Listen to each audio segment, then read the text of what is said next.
Right. Well, I have to tell you, this is the third time I tried this, and I can't blame it on Chinese building materials.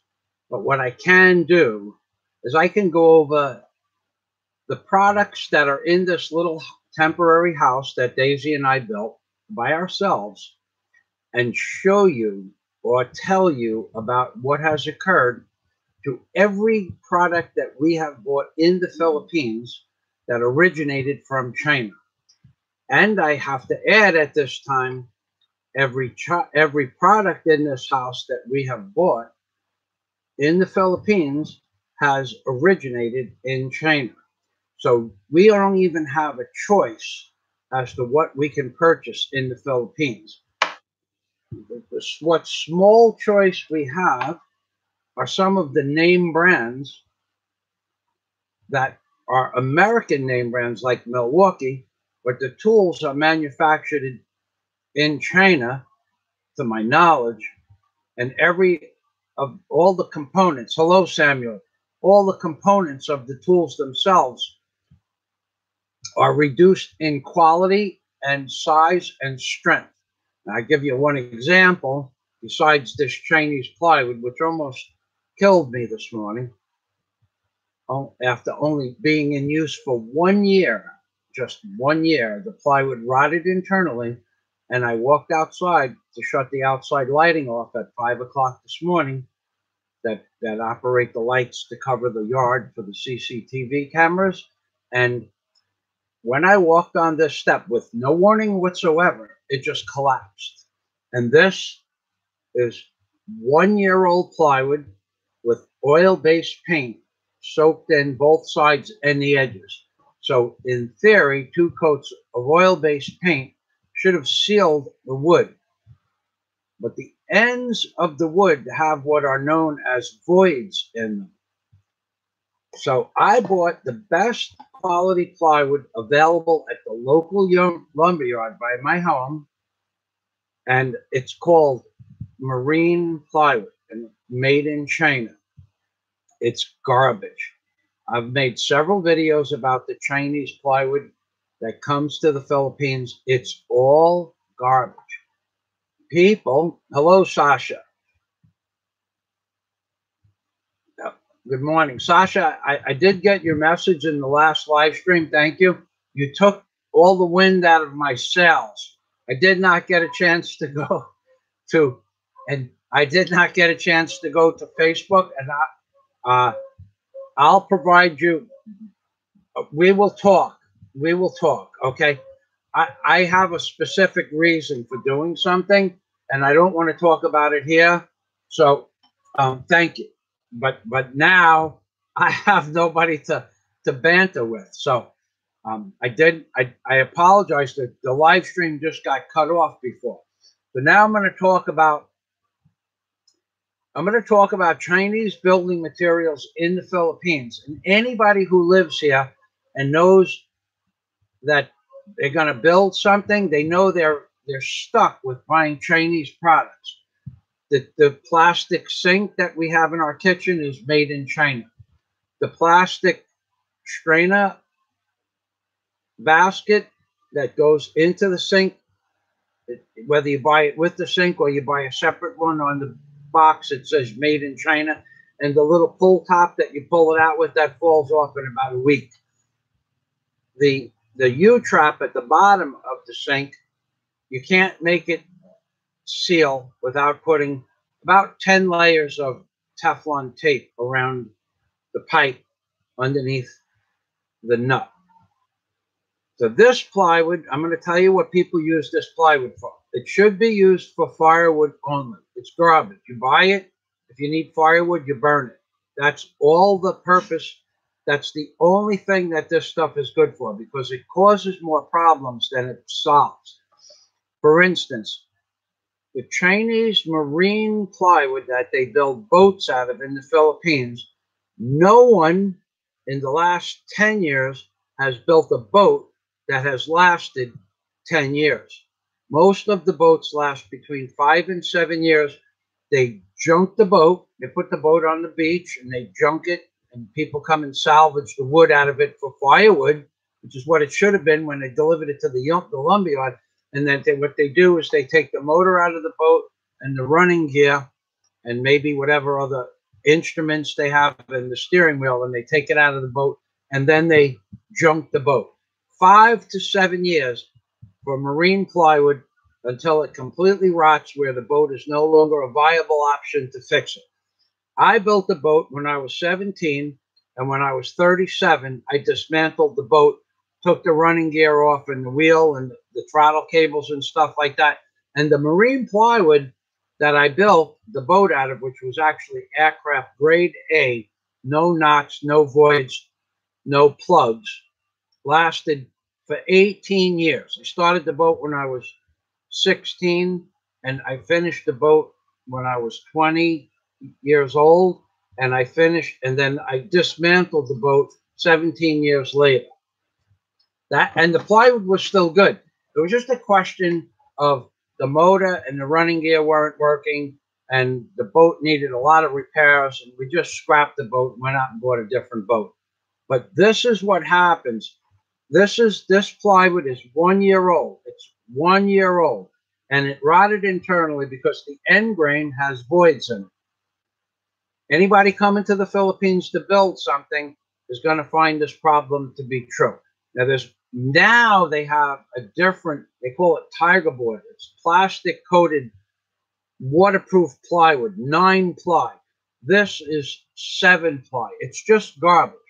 So after 1 year, it rotted internally. I walked outside this morning at 5 o'clock to shut the lights off for the CCTV cameras. And I do the same thing every morning, and I just stepped on the step the same way. I didn't jump up and down. I didn't bounce. I haven't gained 40 kilos in the last 3 days, and it just gave way, gone. Just blew out from underneath me.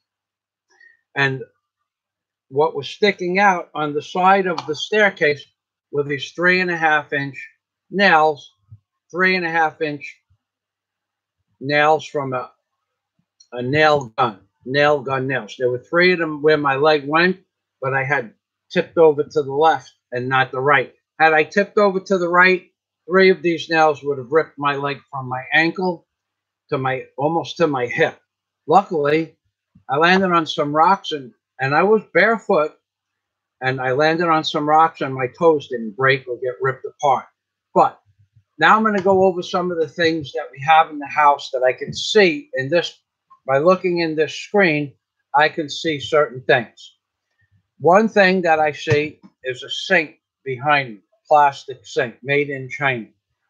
Immediately after using the sink and cleaning it with just soap and a sponge, the shine comes off, and anything you put in the sink stains the plastic. And you can get it back, but you have to use muriatic acid to clean the sink now. About once a week, we use muriatic acid because any oil or debris sticks to the bottom of the sink.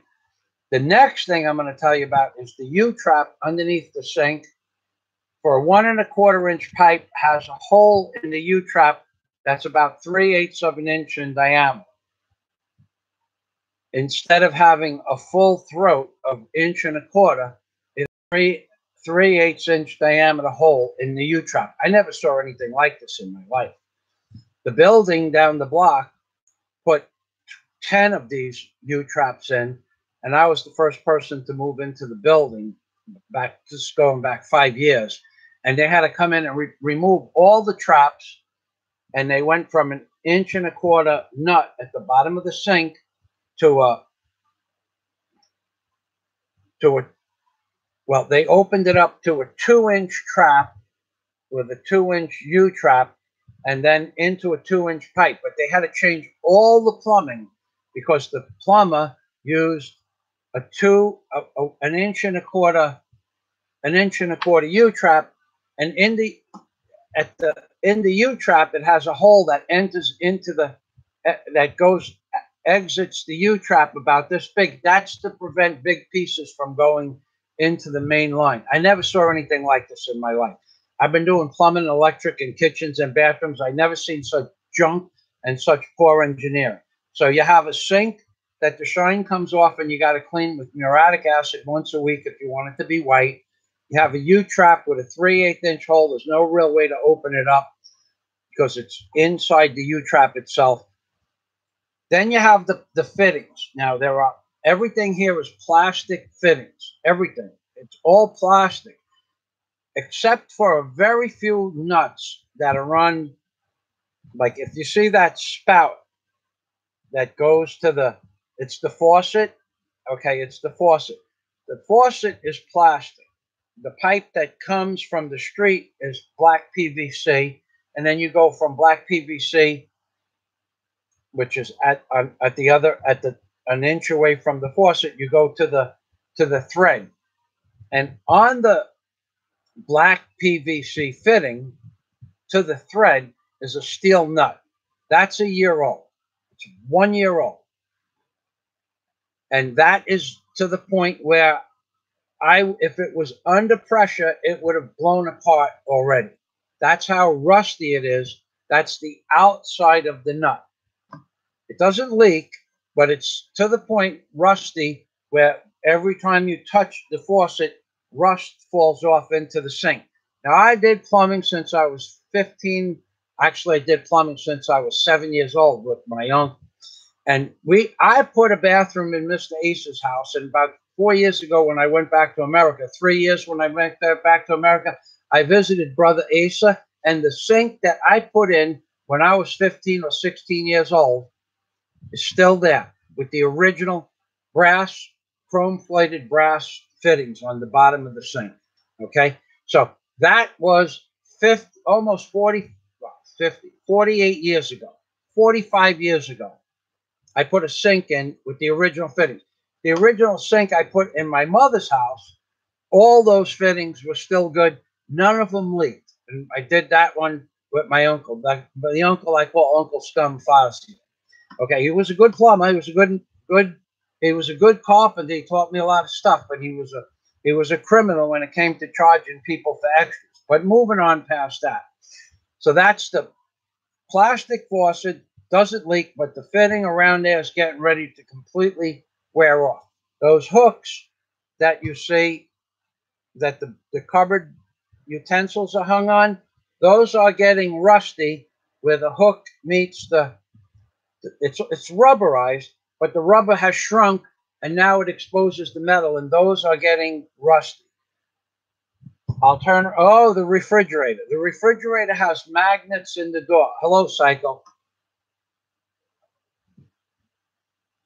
The refrigerator has magnets in the strip. That's what holds the refrigerator door closed. The old refrigerators had a locking mechanism with a hook lock and a latch and a spring. But the new refrigerators close and stay closed because of magnetic strips that go around the perimeter of the door. I said it 3 times because someone told me they didn't realize how the refrigerator doors were kept closed. I don't need my glasses for this. Okay, so the magnets that are in this brand new, what type of refrigerator is that, Daisy? Boston Bay refrigerator. Boston Bay refrigerator. The magnets in the refrigerator door. The refrigerator was on the floor, and we bought a new one. It's not a used one. It's not a floor model. So they sent me one, but the magnets in the door are not strong enough to hold the door closed. If you take a big step towards the refrigerator, this is a wooden house, and you shake the floor a little bit, the refrigerator pops open. So we have 2-inch elastic bands that I bolted to the back wall with a bolt and a nut. I mean, actually, it's a screw and a washer, stainless steel washer there. And at the front end, there's 2 hooks, 2 pieces of elastic come from the wall, and I have a hook taped onto the elastic so that the hook sits into the refrigerator door handle, over the refrigerator door handle. If you don't have that hook on there and you take a big step, or you jump, let's say you jump, just kidding around, jump up and down, both the freezer door and the refrigerator door close. And I have to tell you, the refrigerator is level. In fact, the refrigerator is tipped back about 3/8 3/16 of an inch from front to back and 3/16 of an inch towards the side of the door to close. So the door will stay closed, but it'll be open. Okay, so both magnetic strips in the refrigerator door and the freezer, immediately after I bought it, needed elastic bands to hold the refrigerator door. Where is the Boston Bay made? Made in China. Going back to Boston Bay again, we have a Boston Bay microwave oven. If you remember a year ago, I had it. I bought it, left it in the box for several months, took it out of the box because we didn't have electric for the first 2 months that we were here. Put it on the shelf, turned it on, and 3 weeks later, this circuit board, and I have up here, there it is. Hold on, I'm going to get you the circuit board. I'm going to tell you how much aggravation it was to have it fixed. Okay, this circuit board in a brand new Boston Bay refrigerator, brand new Boston Bay microwave oven. This circuit board, they call it the motherboard. 3 weeks I used it, and the microwave just wouldn't turn on. So the Boston Bay, the refrigerator was 11,500 pesos, and the magnetic seals don't work. The Boston Bay microwave was 3,500 pesos. It's big enough to do what we want. The cooking aspect of the Boston Bay works fine, but the motherboard burnt up in 3 weeks. So being that I had it in a box for 3 months, it voided out the warranty. Then they wanted 2,500 pesos to fix it. It was 1,000 pesos for the motherboard and 1,500 pesos for the repair service, which at that point, I told the guy, I don't want this. And I had bought from City Hardware, I bought a welder from them. I bought the oxys. I bought the welder from them. I bought the compressor from them. Oh, I bought a jackhammer from them. I bought many things. I bought many tools from them, many blades and cutting blades. And I probably spent about 60 or 70,000 pesos in this store. And I brought the microwave back, and the guy says to me, 2,500 pesos about. I said, no, I don't want it. Just throw it away. Just throw it. You know what? I'll take it and make a video. I'll put your name on the video. City Hardware. And at the time, I had the machine on the property. I'll make a City Hardware electronic microwave repair service, and I'll crush it with the bucket of the machine. And if you think I'm kidding, I'm not kidding. It had no purpose to me. Would have made a cool video, but I'll plaster your name all over the internet that you sold me this piece of junk that lasted 3 weeks. Yes, sir, but it's 3 months. Yeah, it's not 3 months old. I took it out of the box 3 weeks ago. So what they did is they waived the profit on the part and brought it down to 900 pesos, and they waived the repair fee. City Hardware. They did the right thing. I can't complain to them about that. But what I'm complaining about is the junk they sell. So now I had bought the compressor from City Hardware. And I had an Ingersoll Rand compressor that I bought in 1997 in Florida. I paid 60 bucks for it. It was a $1,200 compressor. It had a plastic lined tank. In 2013, when I sold my tools and lost my house to the mortgage company, that compressor still worked like it was day one. It never broke, and it never had so much as 1 grain of rust in the tank, because the tank was lined with plastic. Special. The tank was built to do spray jobs, like for cars, paint shops, and stuff like that. So yeah, it was a $1,200 compressor, but it never had any rust in it. The rust that I have in my compressor, 220 volt compressor that I bought at City Hardware, is let's say I have a container about this big and about 2 inches deep. And when I take the water out of the compressor, it makes a solid film of rust at the bottom of the compressor, a 32nd of an inch high. On the compressor itself blew apart.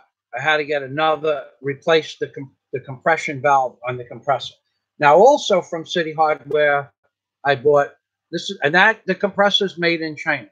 Also from City Hardware, I bought a pressure washer. Within a week, the wand blew apart, but I hadn't used the wand or the pressure washer. I just bought it because I was going to need it in a few weeks. So once I waited a few weeks, the warranty for the wand blowing apart, it blew apart. It was not usable anymore. So the wand lasted 1 week. The frame bent. I started the motor up, and the little 1/8 inch soft cold rolled steel frame, it bent. No, I didn't buy that from City Hardware. I bought that from Builderware. But the point is, it's made in China. So I had to weld L-stock, 1-inch L-stock underneath the soft frame and reinforce the frame. Otherwise, what happened is the frame bent.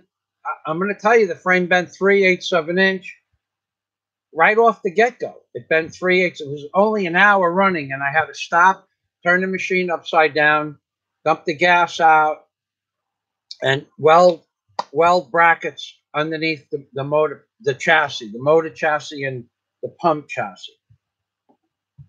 I'm going to just read. Hello, everybody. Okay. So that was my compressor, and that was the story about my power washer. Now, it doesn't start and stop there with the power washer. The switch that turns it on and off, the kill switch, that fell apart inside, where there's little tabs that hold the switch together. I had to take the switch out and bend the tabs down, put it back together, and bend the tabs in. Okay, so that's another thing. Now, I bought a rice cooker. In 5 years in the Philippines, I've gone through what they call a rice cooker here. Boston Bay, I've gone through 3. We're ready for our 4th one. The stainless steel shell is magnetic stainless, and it rusts. The inside that's coated with Teflon, the Teflon burns off in about 3 or 4 months, and the steel shell that guides the heat up around the rice cooker is so rusted to where there are holes inside the rice cooker. This one, not yet, but the last 2 lasted about 1.5 years, and I did cook with them every day, but they only lasted 1.5 years. Okay, the fan that we bought for the house, the original fan, that burnt up in 2 months. If it lasted 2 months, it was made in China. It was 900 pesos. It lasted 2 months. Now, somebody gave me a fan with the stand that was broke. That's also made in China 3 years ago, but it was a 2,500 peso fan, $50. So $18 fan lasted 3 months, and the motor just melted. Just the frame, the motor frame, and the motor melted. It was all one piece of plastic. It was dripping down on the floor. Okay, now one more thing. What else did we buy? Light bulbs. Ridiculous price for a light bulb. This light bulb is not quite 1 year old. Now, this is the replacement light bulb, but we have here's the original light bulb. Okay, I paid. Light bulbs are garbage here. I don't know who makes them. I could look right now. This is a 13-watt light bulb. And for somebody that thinks that 13 watts is not enough, these are the 13-watt fluorescent-based light bulbs. And they put out 1,200 looms, which is pretty much the equivalent of a 100-watt light bulb. I don't know where, yeah. Okay. There we are. 1,200 looms. 13 watt puts, So it's the equivalent of a 100-watt light bulb. It costs 153 pesos, which is $3. And the Filipino, bear in mind, a Filipino makes $1 an hour, so they have to work for 3 hours to buy a light bulb. The light bulb went into the lamp when we built this house. It's been our only lamp. It's just one lamp that we have. So it lasted. That was one of the first things that had electric to it. We didn't have electric for the first 2 months because we didn't. We just didn't have. We didn't have a permit to get the electric into the property. Without a permit, we would have had to get an extension cord from next door. Too complicated. So this light bulb for $3 lasted a year, and we only used the light for a few hours a day. So we had to buy another one, which is a commercial one from a different place. And we bought it from CDR King. We bought this 2 days ago, and I think it was 160. It says 50,000 hours on it. Yeah, 50,000 hours. That's what it says. 50,000 hours. This one says 25,000 hours. Now I don't know how many hours are in a year, but that's a lie. It's just a straight up and down lie. And if you bring it back, they laugh at you. 25,000 hours. I had the receipt for this, but they won't. It just says that they're going to last 25,000 hours. They're not going to replace it. It just says so how many hours in a day? And we used it, say 365 days in a year. Well, let's go 400 days, and let's go. We have the light on 2 hours a day. It lasted 800 hours, or 30 times less than the rated hourly rating. Made in China. Okay, let's make sure that this is made in China. Made in China.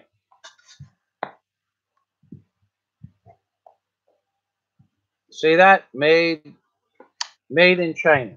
This one here, I don't know. Made in China. It's got to be made. Everything is made in China. Okay, and see, made in China. Made in China. Made in China. No, it doesn't say. Well, I can't see it. I'm sure it says it somewhere. Everything is made in China. So that's for the light bulbs. Now let's go extension cords. Extension cords. If you buy extension cords anywhere, you have to buy the commercial grade extension cord.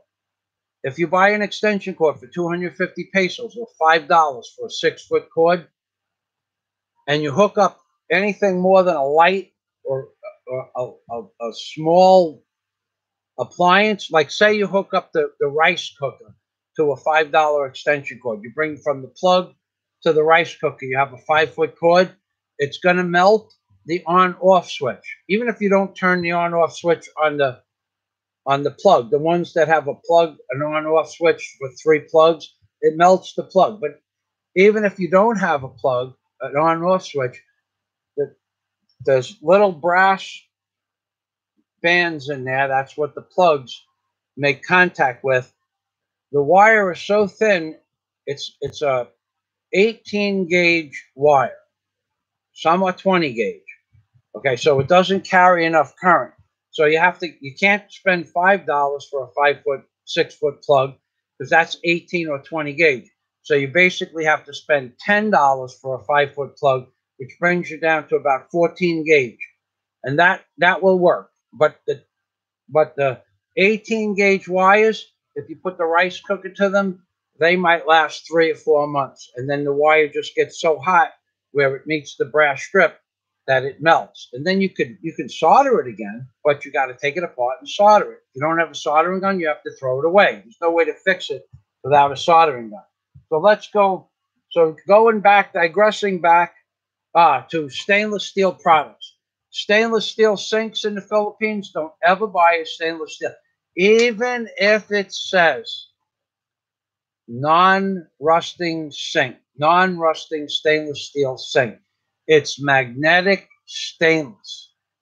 Immediately after it gets water in, within a week, you're going to see little brown pot marks on the sink itself. Every stainless steel sink They don't have non-magnetic 316 stainless, non-magnetic 316 stainless. They don't have that. They don't have Manel bolts. If you want to buy a Manel bolt, I couldn't find a Manel bolt. You can find cadmium plated bolts that you put them together to build something with, and if it's outside, you have to paint it 3 or 4 coats to protect it. But if you just put these bolts that they have that are cadmium plated, they don't have Manel bolts. They don't. Now, they have some stainless steel bolts that you pay dearly for, but if you go in and you want like a 2 1/4 inch 9/16 fine thread 2 1/4 inch bolt, they come out with an 8-inch bolt 9/16 with the fine thread. And you say, no, I want one 2 1/4 inches. And there's only 1 1/4 inches of threads at the end of the bolt. We don't have them, sir. But if you cut them and take the middle out, you can bring them to a machine shop and they can weld them back to make the bolt you need. That's what you get in the Philippines. That's the kind of answer you get when you walk in. You want a machine, a 9/16 machine, fine thread machine bolt. They give you a 6-inch bolt. You want a 2-inch bolt, they tell you to cut 4 inches out of it. But it gets better than that. Do you know that you can only buy a straight Zerk or a 90-degree Zerk? But only one store has the 90-degree Zerks. So all the other stores have only the straight Zerk for 1/8 and 1/4 and 5/16 threads on the Zerk. They only have the straight out Zerk. So if you need a 45-degree Zerk or a 90-degree Zerk, one store has it, but they're always out of stock. You know what else they don't have here in the Philippines? They don't have stainless steel bands to put around hoses. Let's say you have a hose and it's a water hose to your radiator. You cannot buy stainless steel bands. You can't buy them. They don't have them here. But here's the kicker. What they charge you for a cheap Chinese grade steel band is $1 each for a 2.5 inch band, $1. And if you don't paint them right away, they last about a year outside. If you're doing something outside, they might last a year. They don't have stainless steel. They won't order stainless steel. And they don't have stainless steel Zerks. But the cost of a Zerk in America is about 3 cents, maybe 4 cents now. Here, the woman tried to charge me 27 pesos. 27 pesos for a 5/16 thread straight Zerk, 27 pesos, 54 cents for a Zerk. You go online, you can get them delivered to you for about 4 pesos each, but they're not stainless. You can't get stainless steel Zerks here. You got to go online and buy a box of 100. You could buy an assorted box of 100, but they don't sell stainless steel bands or Zerks in the Philippines. So no matter what you buy, if you buy a non-stainless steel Zerk and you can't cover it up with either paint or grease, water gets into the end of the Zerk and the spring that holds the ball rusts solid and rusts away. So that's what you can buy here. Now let's talk about something else. Electrical outlets, please don't start with what they consider an electrical box and what's a legal electrical box. You couldn't get away with building a shed in America with the electrical supplies you get here. The plumbing fittings are total crap. You buy a 90-degree elbow. Oh, what they don't sell here, when you're doing drainage, anybody who's a plumber knows what I'm about to say. If you're doing plumbing drainage here in the Philippines, now all this stuff comes from China now. There's nothing that comes from any place but China. No utensils. In the mall, they have a few things that come from Brunn, which is from Germany. But for my little dicer that I have, that I paid 1,200 pesos for, in the mall, the one from Brunn is 5,700 pesos. So it's 4 times plus the price. 400% more if you want to buy one from Germany, which is a Brunn. I don't even know that it comes from Germany. But what now? You go back to plumbing. You want to rough in. Let's say you want to rough in a toilet bowl, okay, and you're using 3-inch rough-in or 4-inch rough-in. Doesn't matter. You're going to use 3. If you're smart and you got a commercial building, you got to use 4. So you want to rough in a toilet. You know what you got to buy? What they don't sell? They don't sell. They don't sell the saddle that sits on top of the floor that you screw down or bolt down to the floor. They don't sell that. What you have to do is set the bowl in a pile of mud. Now you take the 3-inch waste pipe and you put it up through the floor about 1 3/4 inches or 2 inches. And then you put the bowl on top of it. And you make sure that pipe is centered to where the bowl is. And you secure the pipe so it doesn't go one way or the other. And then you take mud and you put it all around the pipe. And then you set the bowl in mud. If you have a wooden floor, that could be problematic because that's where the floor is going to rot, under the mud. If you have a concrete floor, it works, but they don't have the flange that goes to the floor. And some of the old buildings that I lived in had the flange. When the plumber took the bowl off, it had the flange, but you can't buy a wax ring in the Philippines. They've never heard of a wax ring that goes from the bowl to the flange to make the seal. They never saw one. When you bring in a picture of it from you take a picture on the phone of the internet, you tell them, we don't have those, sir. You'll have to set it in concrete. So now you got a bowl sitting on top of a wooden floor set in concrete, and you got your rough-in pipe. Well, of course, you have to rough the pipe in first. So you would think they would sell 3-inch swings. If you don't know what a swing is, it's a 90-degree fitting, comes straight down and then goes 90 degrees off like that, 90 degrees. Okay. Well, when you're dealing with waste, you want to have a smooth transition for the waste to go through the pipe. So you want to have a swing. So it's like this. It's rounded, about this much of an arc, like that. Probably got a 3-inch radius on the swing. They don't sell swings for electric, and they don't sell swings for plumbing. They don't sell swings for electric for 3-inch pipe, 2-inch pipe, or 4-inch pipe. They don't sell swings. So every leg that you run for your electric wire, the wire has to be pulled out of the panel on the 90 degree. You have a 90-degree pipe fitting. You have to pull the wire out of the pipe fitting. You take the cover plate off, the access plate off, pull the wire out of the pipe, pull your wire, and then send it down into the next leg. They don't sell swings. So you can't blow a pig through the pipe and pull your wire through the pipe. You can't do it. They don't sell swings or electric pipe. No size electric pipe do they sell swings. No size plumbing pipe do they sell swings. So now when you want to make your 90 and you want to make a smooth transition, instead of one 90-degree swing, 3-inch or 4-inch, you're still going to need a nipple to go up underneath the bowl. But now you go into a 45. So you got your first 45 here. Then you got to have a 2 1/4-inch close nipple. And then you need another 45 down here with a close nipple to make your 90.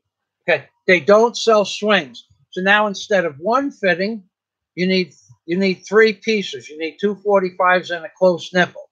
They don't sell swings here in the Philippines. They don't sell swings here in the Philippines. They don't sell them in Bohol, and they don't sell them in Cebu when I went to look. Last year, they don't sell swings in electric, so that's why I'm bringing all this stuff back from America.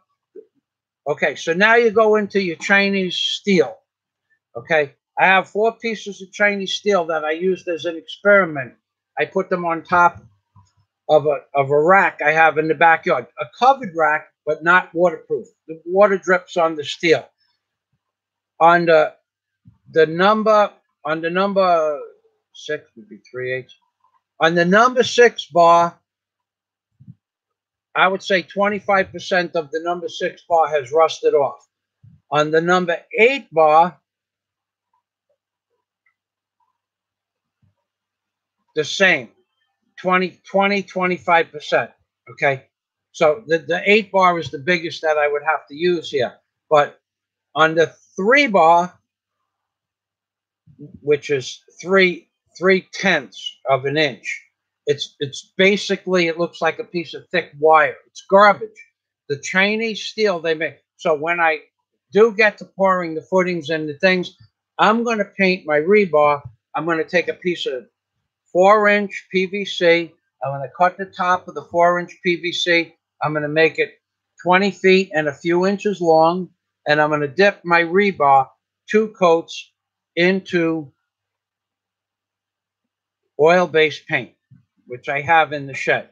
So the rebar, the number 3 rebar, is basically, that's just for doing some binding work around small columns, like small footings, like you have a 6-inch by 10-inch footing. You can use the 3 bar for your hoops.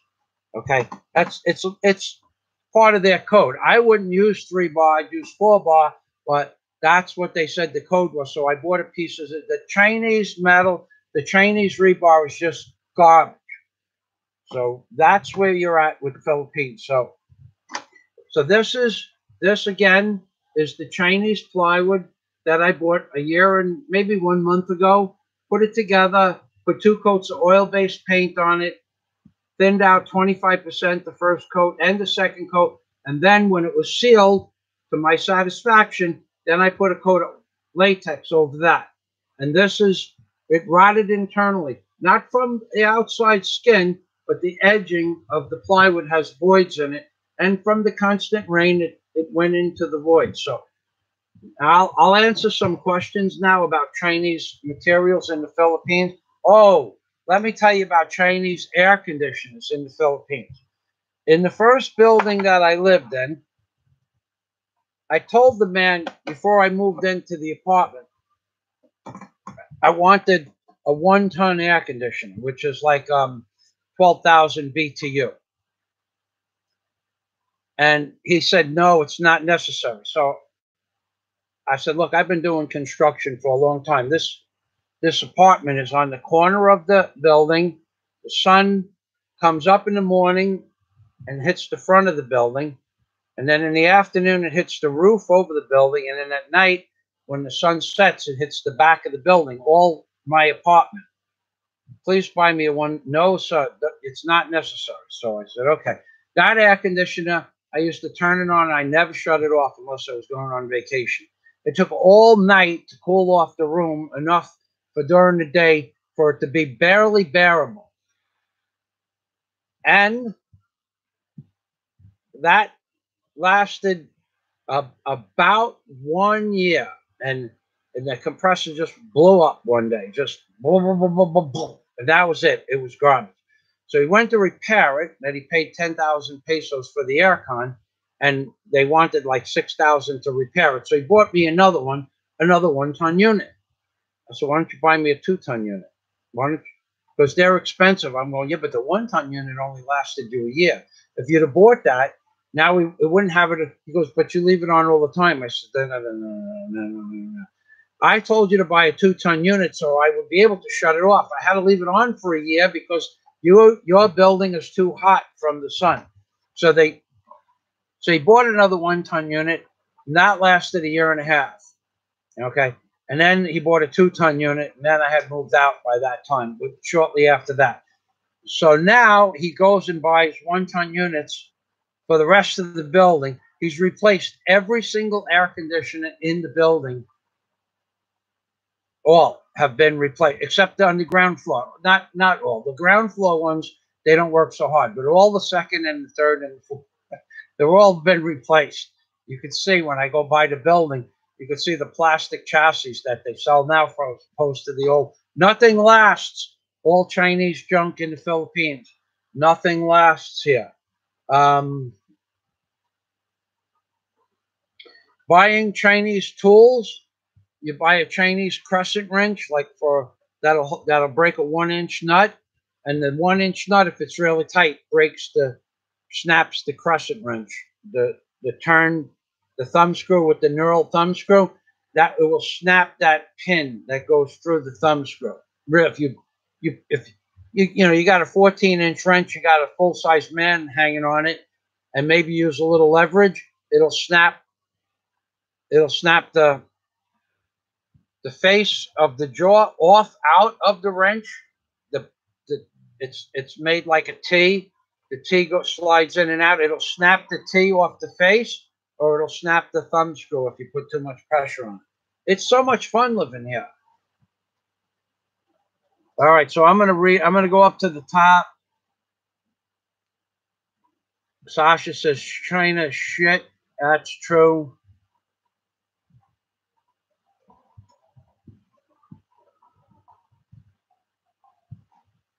Now, Sasha says, do they use Chinese drywall?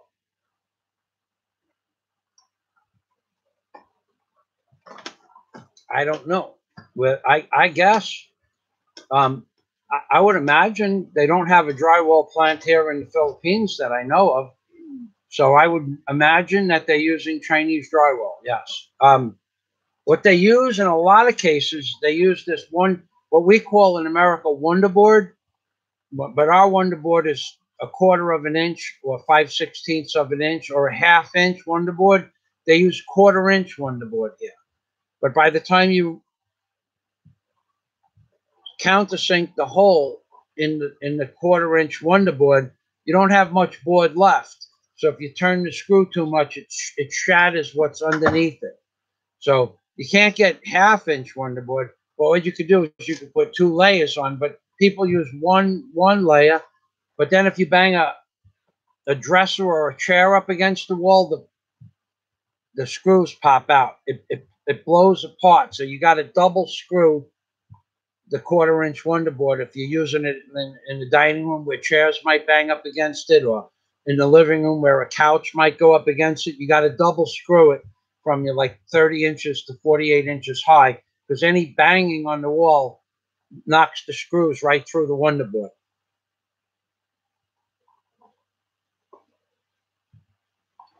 No wax seal. They don't sell, Sasha, they don't sell wax seals in the Philippines. They don't even know what they are. You could take a picture of a wax seal, because I wanted them to do, I was going to fix one of my old landlord's toilets because he refused to fix it. And we went to all the stores, and I came home and took a picture the next day. Meanwhile, I was doing a balancing act on the toilet bowl, and they don't have wax seals. They don't sell them. Now, even in America, we have a wax seal that goes to the flange, and then we have an extended wax seal, which has a 3-inch pipe into the, it's like a 2 3/4 inch pipe slips into the 3-inch pipe, and then the wax seal comes up this high for a special, like if you have a bathroom floor and you add another tile floor to it, a regular wax ring is about 7/8 of an inch high. Well, if you need an additional height, so you don't have to change the pipe, they have a higher wax ring, which is like 1.5 inches high. Okay, so the 1.5 inches high, they don't sell either one of those. They never heard of them. They just never. And the people that you're dealing with are not like the people in Home Depot. They don't know about plumbing, and they don't know about electric.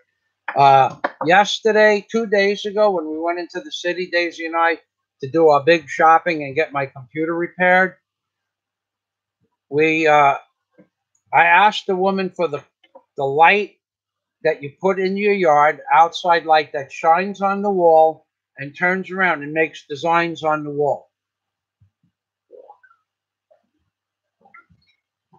Those really the cool Christmas things, like it's got a laser or something inside it and shoots designs up on the wall. And she told me that where I'm standing is the biggest display of Christmas trees I ever saw in a mall. This was BQ Mall. This was not Unitop. So they have this huge, no, that was at ICM, right? ICM. Huge. They have 100 by 150 feet of Christmas ornaments and Christmas trees, but no outside light. So I said to her, where are the lights that go like this? So she points over there. Over there, she points. They don't even know where they are in the building, let alone where the lights are. And she tells me over there, and there's nothing over there that has anything to do with lights. kitchen supplies or some nonsense. Okay, that's what's in the distance. That's what I said. So I said, no, I want the light that goes on the wall. Yes, sir. Go down to Fix something, Fix Right, hardware store in the basement. So I said, Daisy, that was BQ, Daisy, because she sent me down to Fix Right. That was ICN. Okay. Well, anyway, go down to the hardware store. Well, the hardware stores didn't have it, the light. They don't have the light. They have Christmas trees and stuff like that. But about 4 weeks ago or 5 weeks ago, when I went into the city, their Christmas display was there in both places. I looked for that light. I thought it would be cool to get one of those. But anyway, they don't have it. So another lady who Daisy said was one of these rich Filipinas. To me, I don't know if she had some gold on. I think all the gold and all the diamonds and all the stuff, the jewels, didn't amount to half of what one of my chains are worth. And they're in America because they're worthless in the Philippines. So, so Daisy thinks that's rich. She had some beautiful gold chains, but it looked like sewing thread. It was made out of the finest thread. The whole thing couldn't have weighed 7 grams, 8 grams. Anyway, to Daisy, she was rich. So she turns around and she tells me, go to Cebu. Cebu, this is the kind of garbage that you get in the Philippines. So I said to her, excuse me? She goes, they have them in Cebu. I said, do you know where in Cebu? Because now I'm just having fun with her. I'm not going to Cebu. Yeah, go to Cebu. They have them there. I have one. I bought it in Cebu. So I said, what's the name of the store? She goes, go to Cebu. She's pointing a finger. She's not even pointing a finger towards Cebu, according to the directional map. If you had a compass, you'd be pointing towards the end of the hall. So I said, so yeah, me and Daisy, right now, we're going to stop shopping, and we're going to take a tricycle to the boat, and then we're going to get on the boat, the two of us, for 2,400 pesos round trip. And then when we get to Cebu, we're going to look for those lights, and then maybe we'll come back tomorrow. We'll spend 3,000 or 4,000 pesos for a hotel. So we're going to spend 7,000, 8,000 pesos to buy the light, but you can't tell me where. Can you tell me where? Go to Cebu. That's the answer. Go to Cebu. You know what I wanted to tell that woman, and I didn't tell her anything? I told her what I had to say. So we should spend 7,000 or 8,000 pesos to go look for something in Cebu that may or may not exist. Now, right across the street from the BQ Mall, they have these lights. These lights that spin around, but they're not for outdoors. Now, you can put them underneath a tarpaulin or a cover and shoot it up, but you can't get them wet. It can't rain on them. They have the ones that are bigger have little Motus fans in there. They're not waterproof. 100% not waterproof. So you can buy them, but you can't buy for outdoors. In America, you can buy outdoor lights. You let them, the snow, sleet, rain, hail, whatever, 30 degrees below, 100 days, the lights stay lit forever. But this is the kind of stuff that you go through. So I don't buy the light. And then I go to the store across the street from the BQ Mall because we were going back and forth buying different things all day. And the guy at the mall, across the street at the BQ Mall, one of the Indian stores with lights, not my friend, but the other guy. And he's a nice man, just that I ended up buying all my stuff from one Indian and not the other Indian. So Indian from India, not India from America, Indian. So I tell him I want an outside light. So he hands me this little blue anodized aluminum box about 2 3/4 of an inch by about 4.5 inches wide and about 5 inches long. And at the end, it has a little lens about the size of a number 2 pencil eraser. It has on the end of the projector. So I said to him, "Is that for outside?" "Yes, sir." "If you can put that outside?" "Yes, you can put it outside." Now, clearly, you couldn't put it outside because it had vent holes in the back of it for the fan that's in there. Apparently, these things generate a lot of heat, and they need a fan because when you plugged it in, you could feel the air being sucked or blown out, sucked in from the back, blown out through the front. So this is now, and I asked him, I said, no, I want the outdoor waterproof ones that are made out of plastic, hermetically sealed. We have those. Wait here, sir.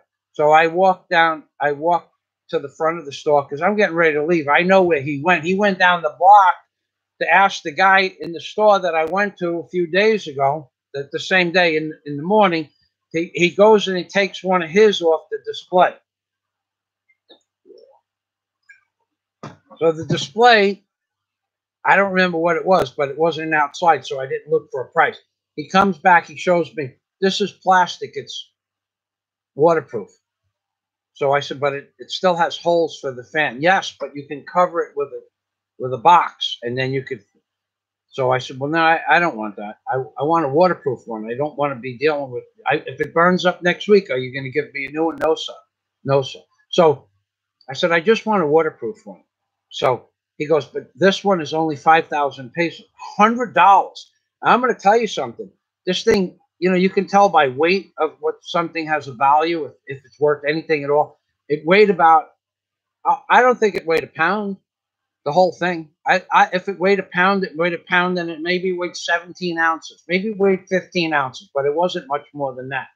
And he wanted 5,000 pesos for this piece of plastic. So I said, this is ridiculous. The price is crazy. It's not worth anything to me. I'll give it to you for 2,900. I said, I don't want it for 1,500 pesos. I don't want to pay 1,500 pesos for it. He goes, all right, 1,500 pesos. I said, I don't want it. I don't want it. I don't want it. I just don't want it. Not for the inside of the house. 1,500 pesos is a good price, sir. I said, I don't want it. They just kept trying. So finally, I just shook his hand and said, I got to go. So we leave. Somebody out there for us? What, the electric? Okay, so salamat. So now, talking about lights, we just got the electric bill, which is paid up and through March, by the way, or February at least. Let's see. So he tells me 1,500 pesos. So what is due minus our electric bill this month was $42. Okay, and the amount due $42. It should now over here. I paid this through January, I think, or maybe that's the. Let's see. We pay 10.25 pesos per kilowatt hour.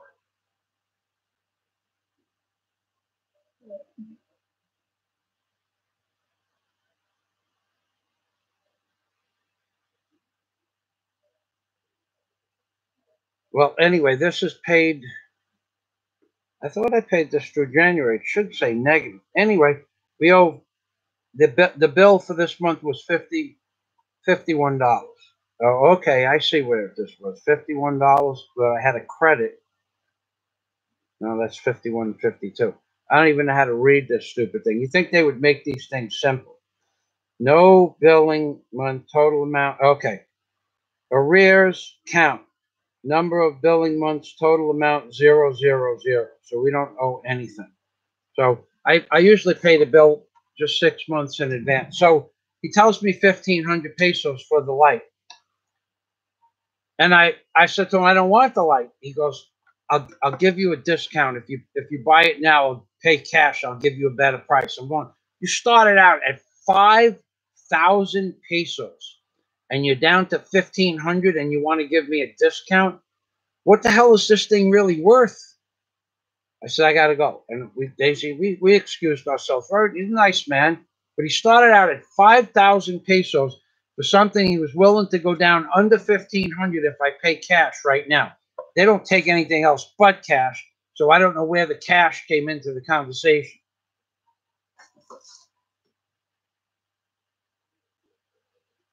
All right, psycho. Do they have crazy building codes in the Philippines like U.S.? No. I can do my own electric and my own plumbing.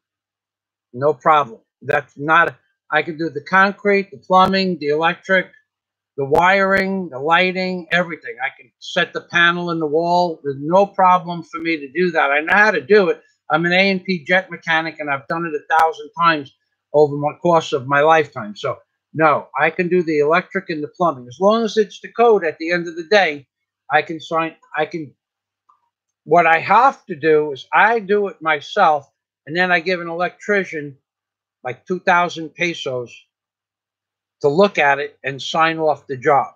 But they allow me to do the work. Oh, one more thing. When you hire an electrician in the Philippines, this you're not going to believe. I hired an electrician to put the service panel on my property. So I went to one man, and this is what he wanted. Okay, this is crazy low prices, by the way.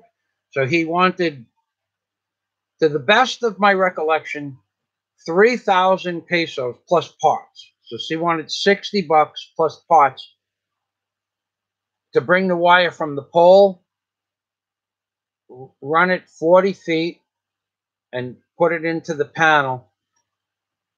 3,200 pesos, I think it was.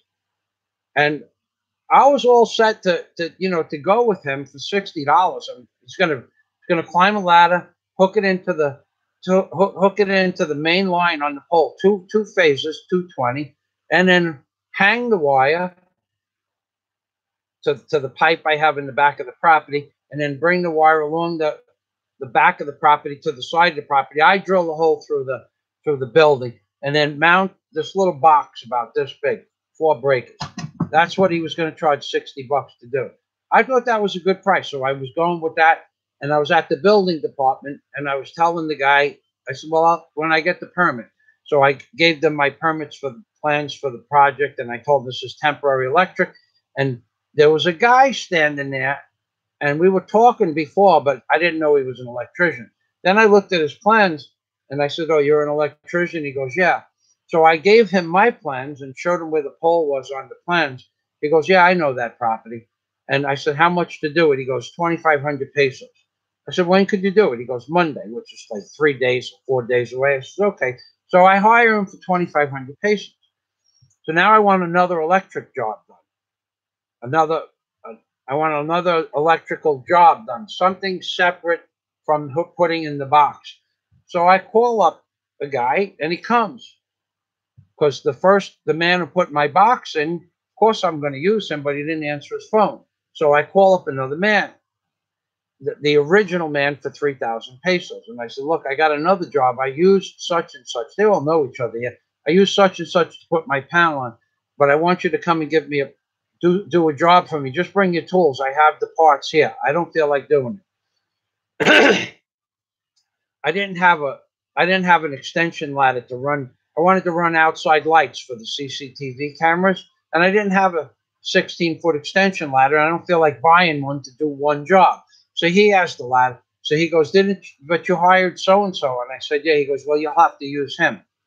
I said, well, he's not answering his phone. He goes, well, wait for him to answer his phone. I said, well, why can't you do it? He goes, no, sir. Once you hire an electrician here, he's your electrician until he dies, I guess. Anyway, I called the man back. He came with the 16-foot extension ladder on his motorcycle, by the way. 2 men on the motorcycle with a 16-foot, an 8.5-foot ladder that went up 16 feet. Might have been a 10-foot ladder. It went up 16 feet. 2 men on a motorcycle and a canvas bag. That's the way I roll. And they put the wires in, and while they were putting the wires in, I put the CCTV cameras up there. And I didn't need the ladder, but if I had it, it was on the job. That's why I did it the same day. I just wanted to get everything up and running because I bought the shit. I might as well use it. So that's what you get here. So no. Okay, so Psycho says they're plastic now. Well, you can do your own work here. So Psycho says the stick on the pipe to the dump works awesome. I don't know what that means. The stick on pipe to the dump works awesome. All right. The U.S. is going to buy 2-inch poop line and getting away with 3 and 4-inch poop lines. LOL. You might be right. I can't imagine a 2-inch line being of any use if you drop a woman's napkin down there and in a 90-degree and it's not a swing. You're gonna have a lot. I think you're kidding, Samuel. Okay, I need the glasses. Okay. Okay, no way, Samuel. That means big people will clog a lot. That's right. Cycle. I'm wondering from what you're saying, how can you build a strong building to withstand the typhoon? Well, I just told you. You just use more steel and you paint it. I mean, that's what they build stuff out of here. That's what they got. You can't buy any better grade Chinese rebar. So instead of using the minimum of 12 pieces per 16 inch by 16-inch column, what you do is you don't use 12 pieces, you use 16 pieces. And then you put 2 more pieces in the center. Heavy duty steel bar, number 8 or number 9 bar in the center with hooks on them with a little hook on it, offset on it every 6 or 8 feet. That's how you do it. Ronald Webster says China is garbage. We have that here in Scotland. Warren H. It's amazing that China can produce and sell these poor products to the world, and our suppliers buy it knowing full well that they're second-rate products. Well, the thing is, now people tell me stories that China has 3 or 4 grades of products. Well, they only get 1 grade, and that's the 3rd or the 4th set of rejects from China.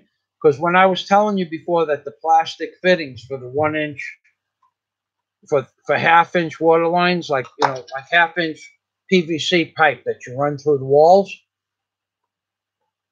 you put the fittings on and you pressurize the system under the pressure from just a water tower on the top of the building. There's no water pressure in the pipes here. It's all gravity fed.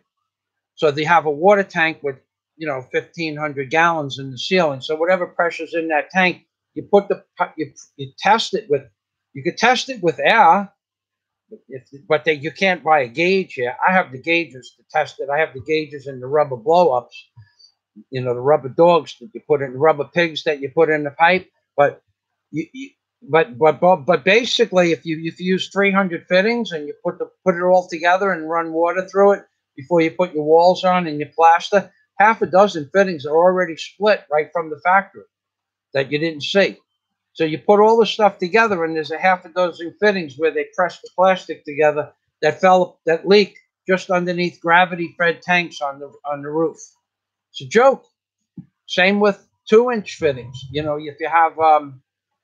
you have your 2-inch rough for your sink, or you have a 3-inch rough out for your bowl, you got fittings that are split right. Now the 3-inch ones are a little bit easier. You can wrap something around them, like a wire, a fiberglass mesh, and you can use an epoxy on the 3-inch fittings if you get a hole in it.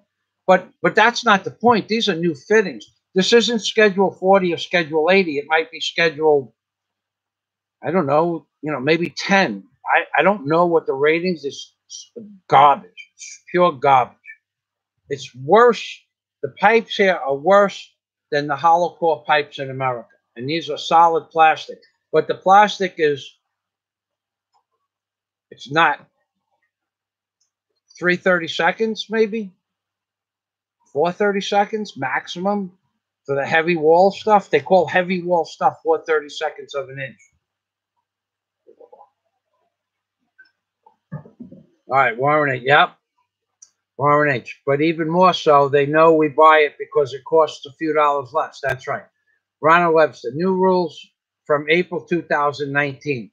China can't sell their shit in Scotland. Has to pass some kind of new law. New law. Well, that's a good one. Psycho is 220 volts in the Philippines. Yes. 220 volts exclusively, 220 volts in the Philippines. You see 110 volts in my house. I have a diamond converter that converts 110 to 220 or 220 to 110. I paid $354 for free shipping for a diamond converter. It's a year and 2 months old. It's been running perfect. It runs skill saws, power miters, drills, runs, well, it ran my old computer screen. It runs our water pick. It runs a couple of things that are still 110 that I have from America. It runs my 110 drills and my 110 grinders and stuff like that. Yeah.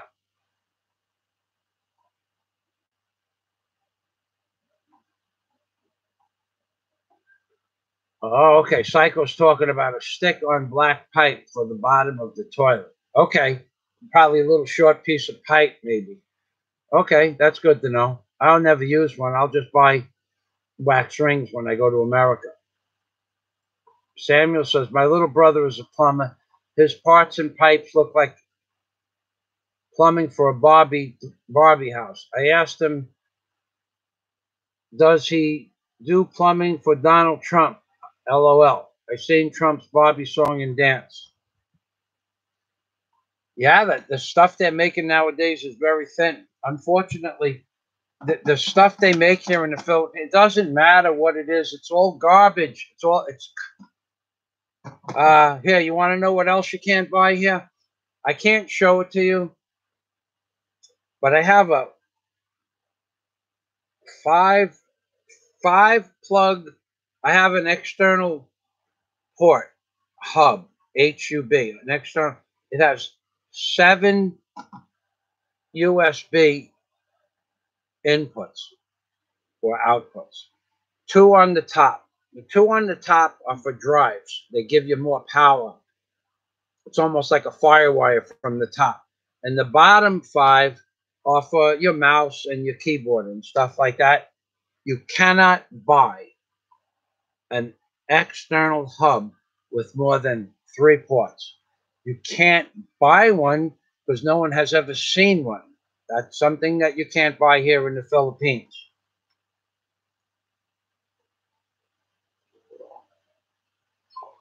Something else you can't buy that I talked about before is you can't buy, not possible to buy in Panglao or Bohol or Tagbilaran or Cebu. It's not possible to buy Loctite. No one knows what Loctite is. If you call up a supplier, maybe they have it on the shelf in Cebu, but they don't know what it is because you're talking to somebody with basically that's never been, institutionalized into the business. But no hardware store, no plumbing store, no automotive store, no building supply store sells Loctite or goop. Nobody sells goop. No one has ever heard of it. There are 3 things you can buy. You can buy silicone sealer.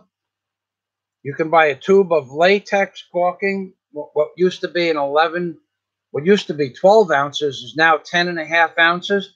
$7 for a 10.5 ounce tube of latex caulking, exterior latex caulking.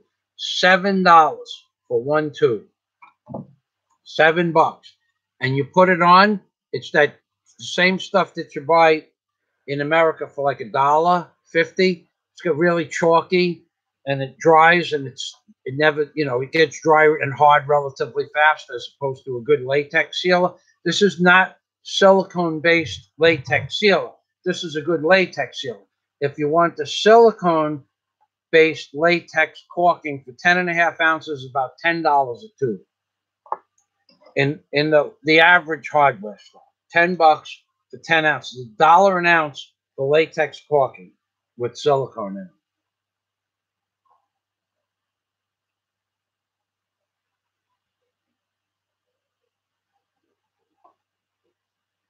Okay, Joe Blow. You sending stuff to me, you'd have to send it by an intermediary freight. There's not much I need, and if I needed it, I can order it from Lowe's and send it to my shipper, and he can ship it to me from from New York. So in a 50 kilo box. Yeah, but I don't need any stuff. I have everything I need. When I go back to the States, I'm going to fill up a container with supplies.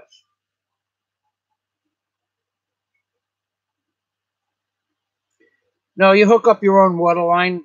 They'll tell you where the they'll tell you where the pipe is. You put your own meter on it. You pay 1,300 pesos for a meter, and you put the meter where they tell you. Somebody comes and tells you where you want. I hired the water company to do that because there was a lot of trenching, and we were building this house, so I really didn't have time to stop to put the water in. I ended up doing it myself anyway. But you can do your own water, and water is 15 pesos per cubic meter. 15 pesos per cubic meter. So you have 27 cubic feet in a cubic yard, and the meter's a little bit more. So let's say you have 29 cubic feet, and that's about 55 gallons, about 60 gallons. I'm not sure what's in a cubic meter, but it's 15 pesos per cubic meter. It's really cheap. We have never used 60 cents worth of water since in a year and 2 months. Never used 60 cents worth of water. Chris Alexander, good morning. Where's Bosco? Try an industrial supply place. Where's Bosco? You're out of this conversation altogether. This is the Philippines, the most industrial supply place there is.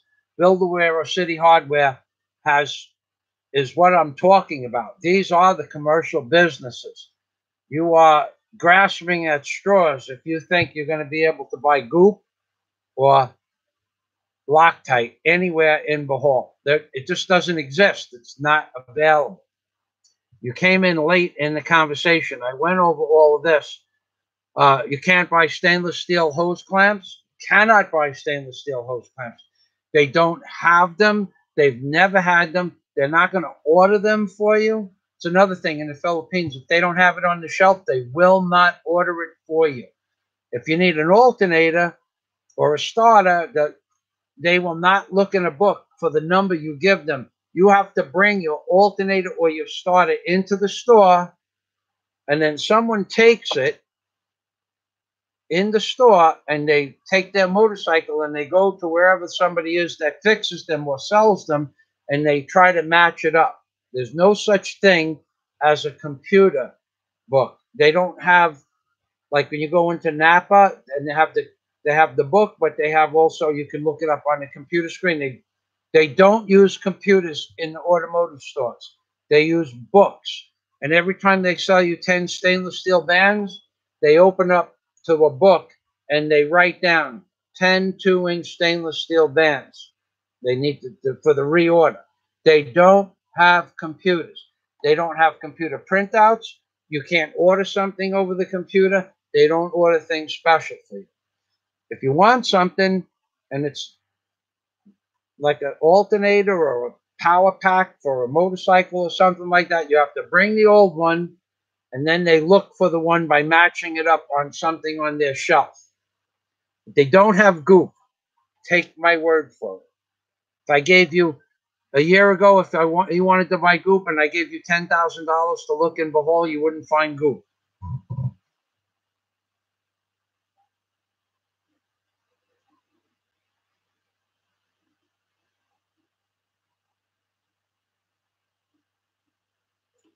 Joe Blow, I'm familiar with a lot of stuff, but I have no idea. First of all, shark. Am I familiar with shark bite? Couplers? Oh, couplers. Okay, couplers. I think couplers should be COUP. Okay, shark. No, I've never heard of those. I never heard of them. Sounds like something that has like a good grasp, like a almost like a knurl or something like that.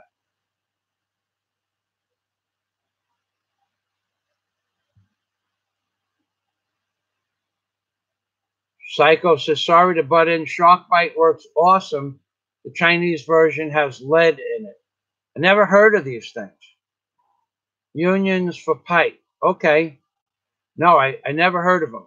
I'll probably go to the store and see 10,000 on the shelf next time I go to the store. I'll look for them. Psycho says works on PVC or copper. Hex or copper. Okay, I'll look. No, I don't know. I do all my own plumbing. I'm gonna bring 2,000 feet of half-inch PVC, Schedule 40 for the. I'm gonna bring my own stock to do my own plumbing, most of it, and I'm gonna bring my own water pipes, and I have boxes of PVC fittings.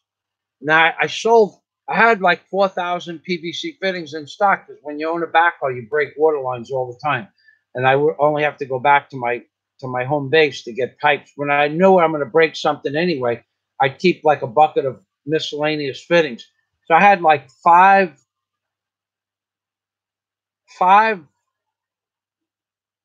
big milk crates full of fittings. Five, so maybe 200 half-inch, 150 3/8 because you didn't have that much 3/8. About 250, 300, two boxes of 3/4-inch fittings, and then I had 1, 2, and 3-inch fittings, and then one piece of pipe for each size, or two pieces of pipe in stock. But then I had copper fittings too that I have here. And I brought about 400 copper fittings, and I have another 1,000 copper fittings in New York. So I might bring 40 or 50 pieces of half-inch copper and just float it through the walls like that. It's better than this PVC that they have. This PVC they have here is just garbage.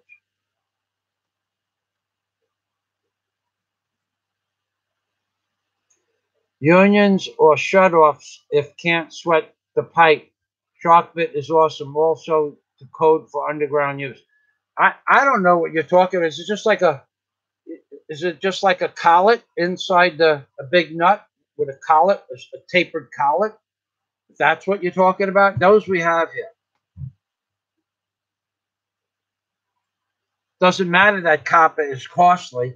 Copper's going to last you 35 years. And you don't have any leaks.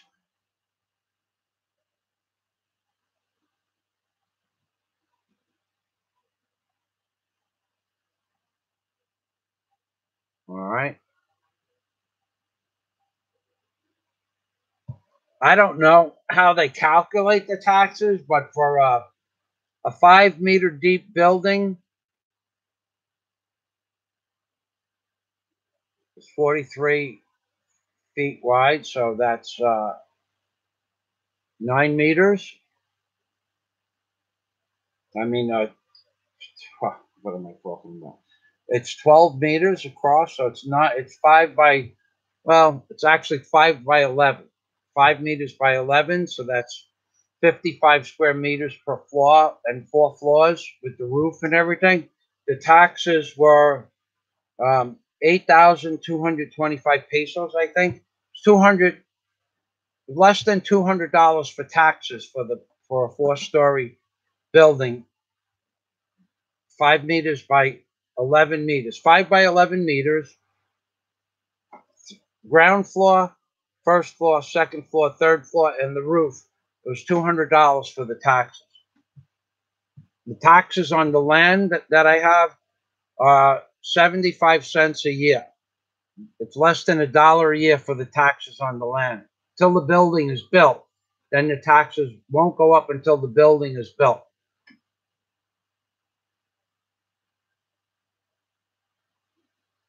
Okay. Okay, you guys can talk with each other for a few minutes. If anybody else has any questions about construction here in the Philippines, or what's available or what's not available, I'd be happy to answer your question. But this is kind of an open forum because this is what I do best. This is what I've done my whole life. For those clowns out there that say I don't know what I'm talking about, that when it comes to construction, okay.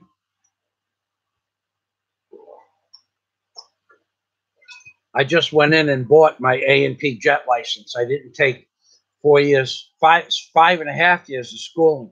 I just said I need an A&P license to fix airplanes. And they said, yeah, your name is Michael Fazio. Just make sure we have the spelling right. I didn't get my general contractor's license. Yeah, I need one of those general contractor's licenses. You got an extra one? Sure, you're Michael Fazio. Here's a general contract. I need an excavation license. Do you got one? Yeah, you're Michael Fazio.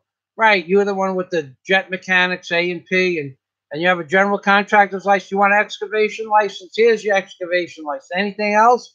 I need a tag for septic tanks. No problem. Why didn't you say so in the first place? Yeah, I got all those licenses because my name is Michael Fazio.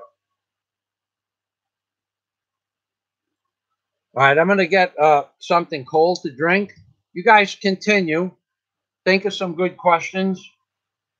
Here, you know what they don't have here in the Philippines? All the tools here are junk. See this little pair of vice grips here? I would say these vice grips are older than Daisy.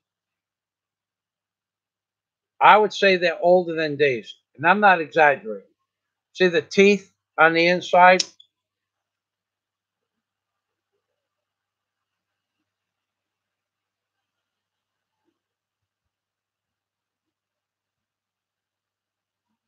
They're still good. The teeth on the jaws. And the spring is the original spring. It's not rusty. I would guess these are older than Daisy. And where the chrome wore off right here in the handle there, it's not rust. It's like a gun steel. These are original vice grips. You buy a pair of vice grips in the Philippines and you lock them down, they pop apart. You bend the handles, the unlock mechanism falls apart. They have garbage here. And you pay more money for this pair of vice grips in the Philippines than you do in America. But it's a third grade, low quality grade garbage steel. But now if you want the small vice grips, the little 3-inch ones that everybody steals off the job as soon as you put them down on a table, and then they go home and put them in their jewel box because no one ever sees them again, which I have, or you want a small adjustable wrench, gun steel adjustable wrench, like 2.5 or 2 3/4 for really small work, can't buy that stuff here in the Philippines. Can't buy. Can't buy the small vice grips. Can't buy anything smaller than like a 5-inch adjustable wrench. And as soon as you put it on a 1/2-inch nut, if it's tight, like a battery nut that's locked in with rust, you put it on the battery nut to break it off, and the jaws break off the wrench. They just snap right off the wrench.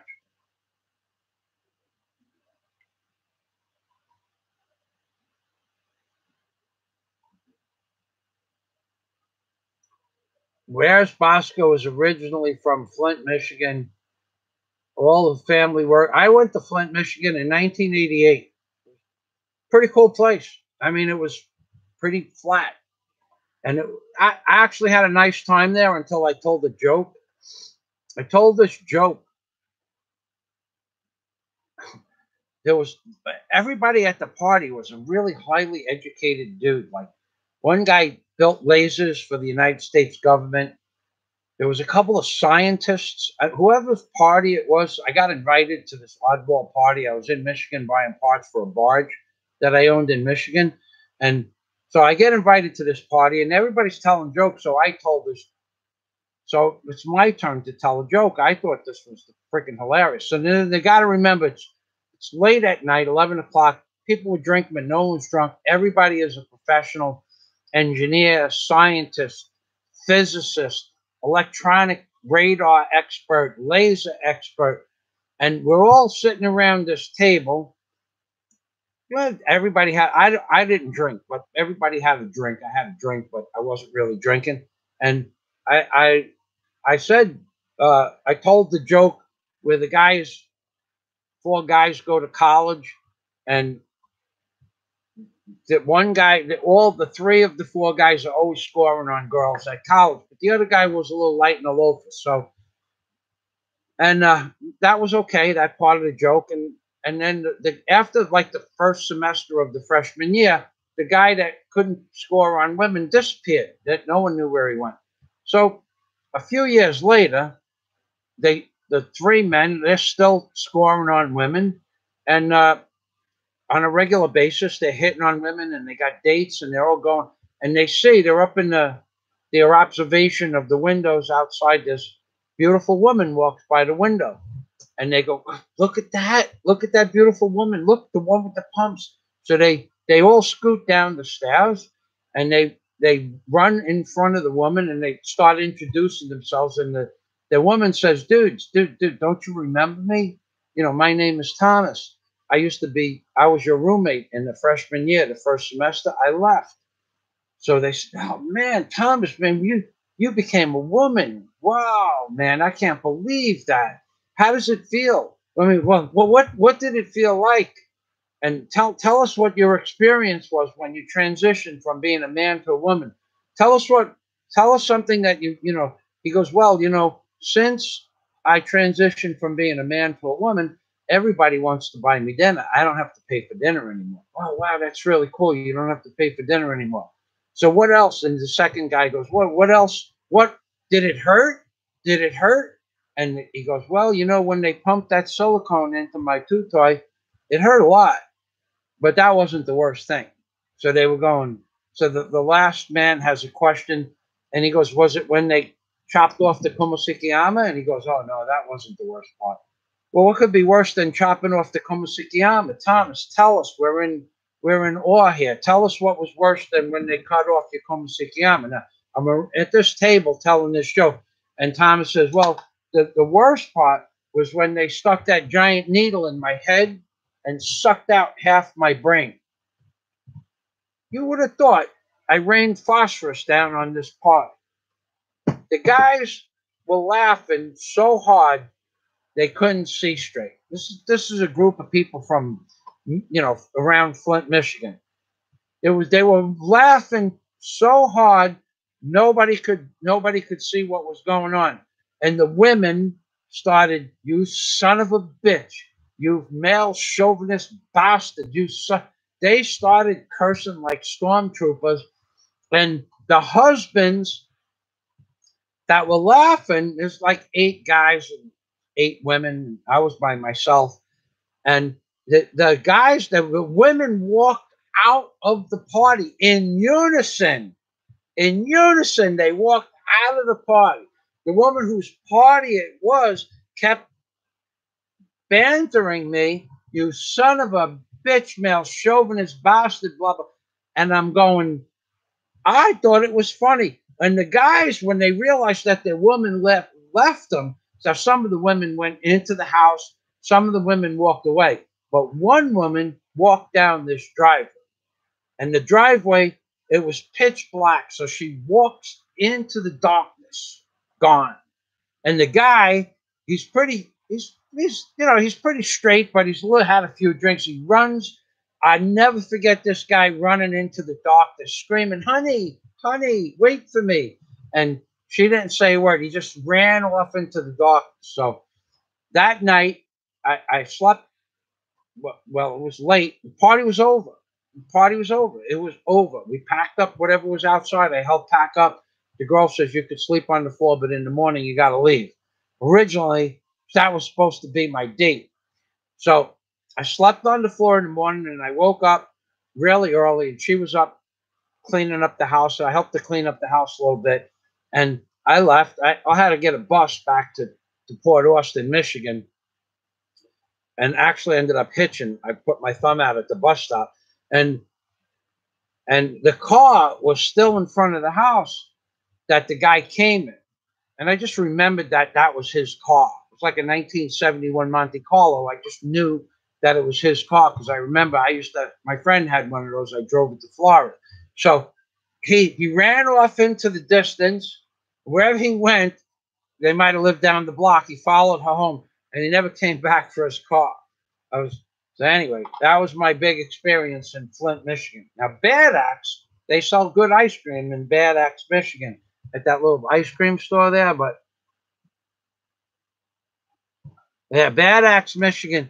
They sell 2 things in Bad Axe, Michigan.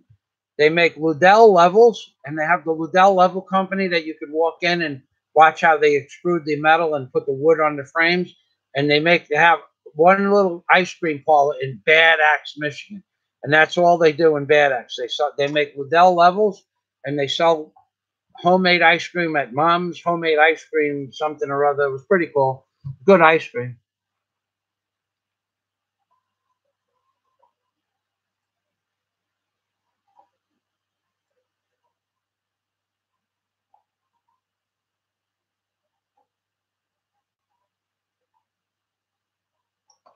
Okay, Bad Axe. Where's Bosco? I spent a lot of time at that. There was a little house. It wasn't an ice cream parlor.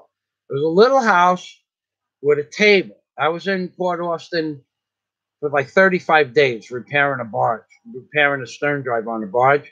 And the stern drive weighed 6 tons. It was a Murray and Togertha O2 unit. But anyway, it's mine and I have to repair it. So that's why I was buying parts all over the place. So there's this little ice cream store. I'm telling you, you want to talk about entertainment in Port Austin, Michigan, on the tip of the thumb? This is entertainment for the people of Port Austin in the summertime in 1988. Going to Bad Axe, Michigan, and getting ice cream on a Saturday night was their full load of entertainment. So now I'm stuck there for 5 weeks working on this barge. And at night, I would go to town to John's Bar, right across the street from the hardware store, right off the break wall. John's Bar, John's Pub, something like that. And on Saturday night, if I was lucky and they had room, they would let me come along to the ice cream parlor. Here I am, straight out of New York City, and this is what they do on a Friday or Saturday night. Ice cream and beer. 17 miles to go get ice cream, and all they talk about all week is going to Bad Axe, Michigan to get ice cream. That's what the people in Port Austin talk about all week on a Friday or Saturday night to go get ice cream. I'm going, if I had a choice, I'd choose Rockefeller Center or go ice skating or Radio City or Madison Square Garden for something. But no, we're having ice cream on a Saturday night. 17 miles. They drove 17 miles for ice cream. Oh my God. Nice place though. But oh my God.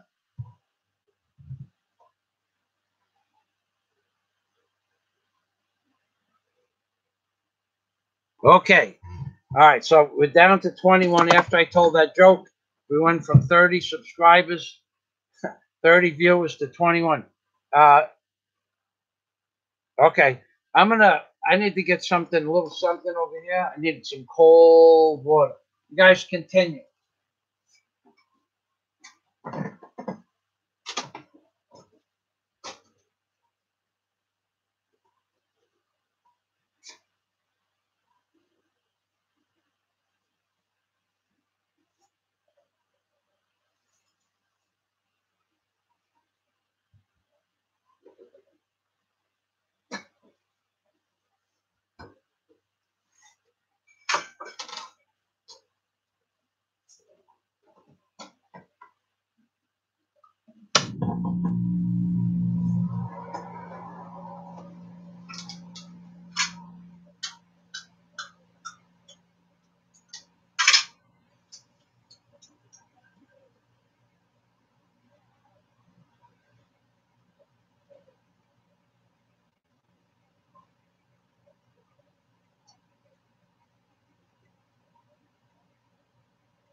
Living on a boat, David Markle, really? In the Philippines? I don't think so. I mean, I don't know. Um, have you ever lived on a boat, David Markle? Serious question. Serious question. Have you ever lived on a boat? Ever in your life? Ever lived on a boat?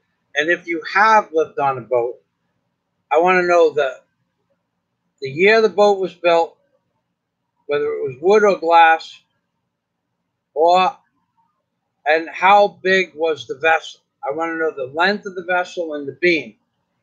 Okay? And then I want to hear about how you lived on this boat. Because in the Philippines, living on a boat would mean a wooden hull boat that constantly need to be pumped out. There's no such thing as a wooden boat or wooden pump boat that doesn't need to be bailed out regularly. Okay? Regularly. Even they make a better grade of plywood. These things leak. The packing gland nut from the shaft is not like you buy a bronze shaft with a packing gland nut and you fill it with, graphite. No, these are like pipe fittings that they have. Now, if you fill it right and you pack it proper, it won't leak. But I'm waiting for your answer.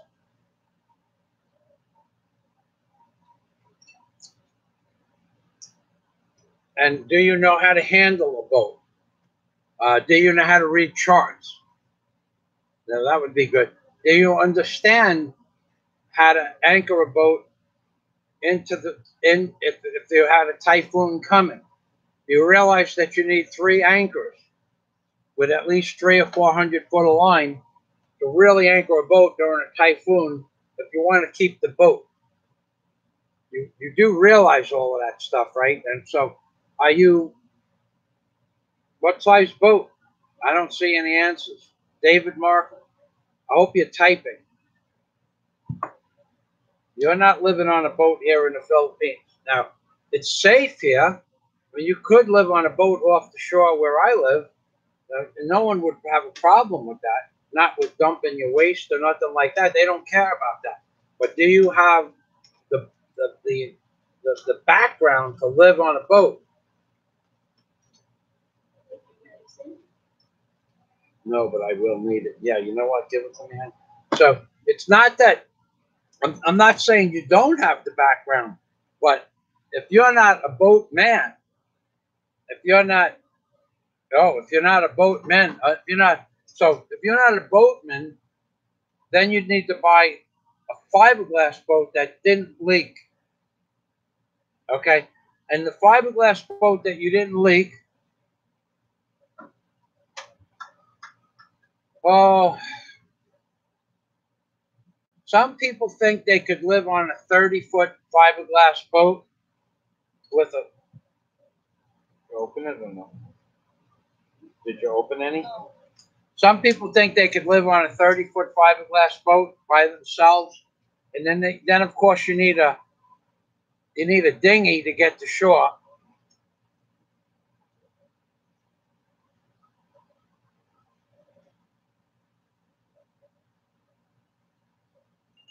So you need a Zodiac. So you got to maintain gasoline and your Zodiac engine by taking it out of the water every day. Popping it up or hanging it on a davit if you ever want the boat to last. If you leave it hanging out on a davit for 2 weeks without flushing out the Zodiac motor, the little ports close up. And then if you want a boat that doesn't leak, you got to buy a fiberglass boat.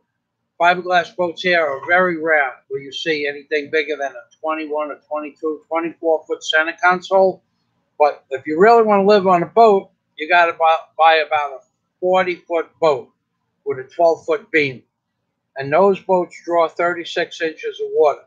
But you don't have 36 inches of water almost anywhere here at low tide. So now you got to know charts. If you can't read charts, then you got to stay out in the ocean, way out in the ocean, and the charts here are not reliable. To own a boat here, I could own a boat here, a 40-foot vessel.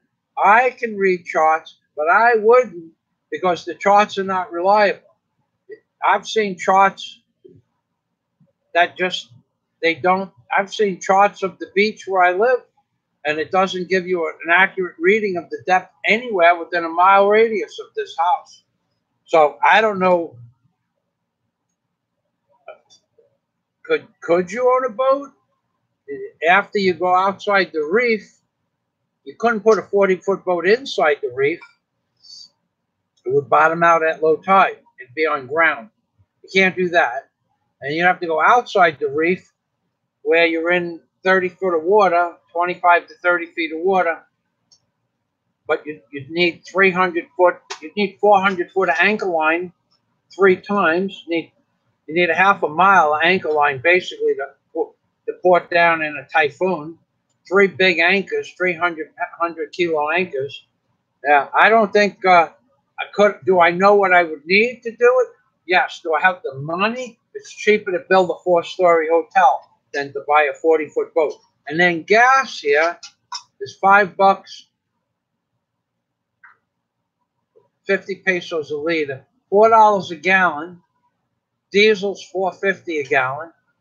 A 40-foot boat uses 30 gallons an hour. You're talking $150 an hour just to start up the motors. Unless you're rich and you have a crew, I wouldn't think that a boat would be a viable asset.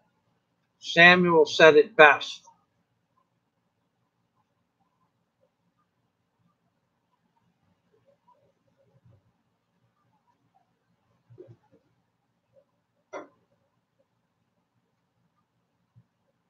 Living on a boat is more trouble than it's worth. That's right, Samuel.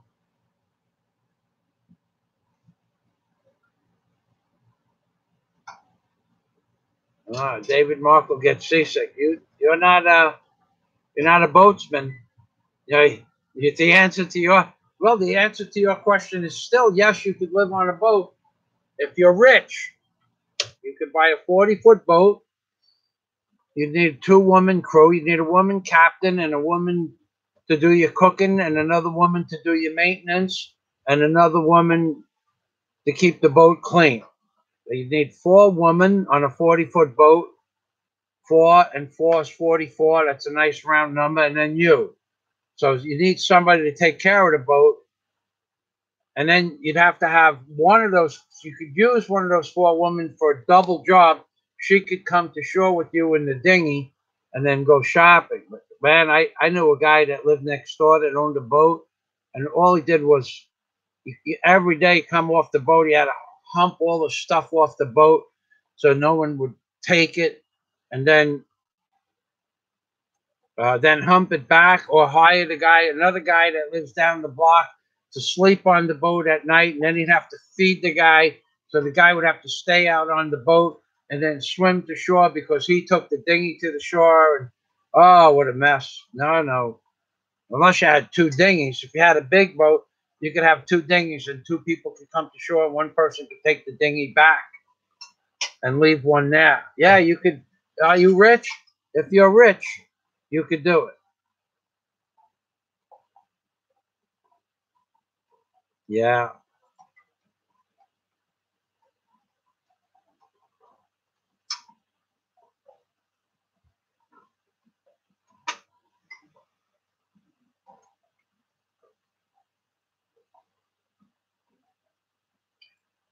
Or you can't rent a boat slip in the Philippines. That's just. I've been here for 5 years and I've only seen.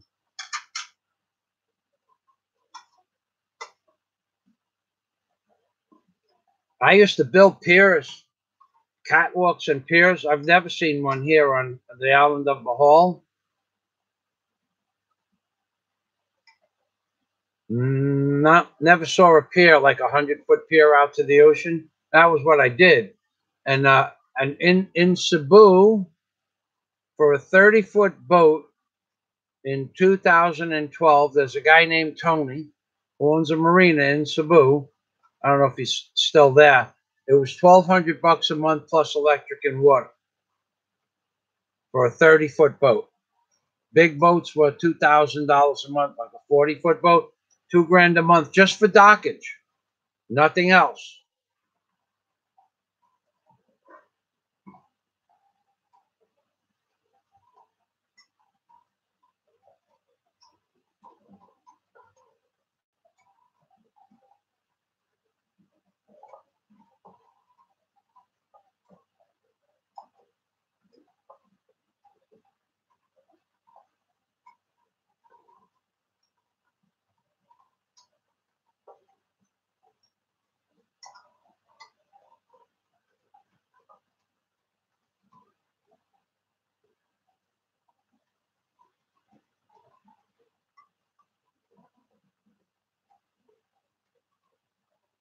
Joe Blow says $2.16 a gallon for regular gas. Yeah, well, it's $4. It's 53 pesos a liter here. So 53 pesos per liter is $1 a liter. So $4. It's like $1.06 per liter. It's like $4.25 a gallon here. All right, honey. Okay, you guys continue. I think Daisy and I are gonna have breakfast. Okay, for lunch. What are you eating now? I thought we were gonna have more pancakes. You ready? Okay. Okay, you guys continue if you like. We're gonna have a snack. I see you guys are talking about places that you live. We're gonna make a couple of pancakes for lunch.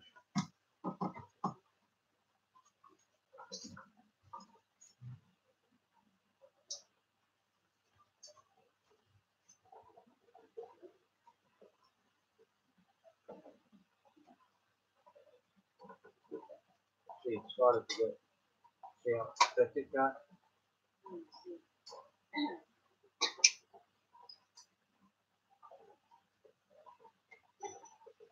Yeah, look at it. Pretty.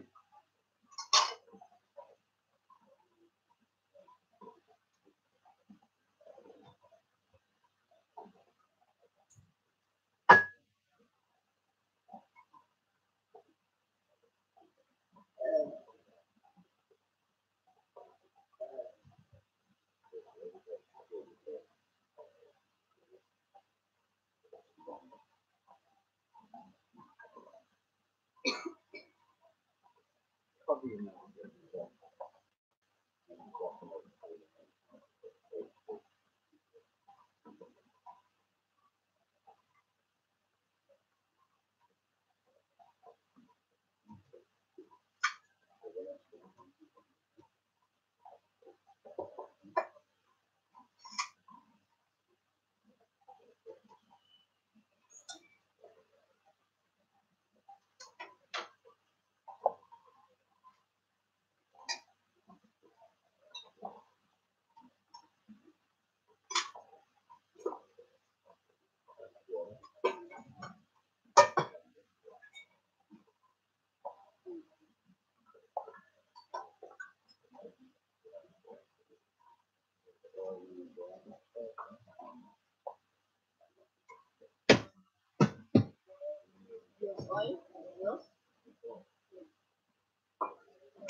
Just soak the water. We'll scrape it out from the time. You don't have to be clean, but I have to clean a little bit of the meat stuff. Let it soak for a little longer.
Well,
Mm.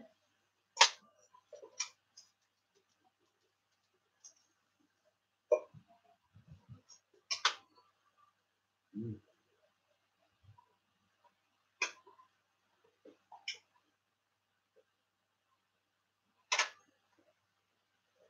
You know you would have threw that last piece out.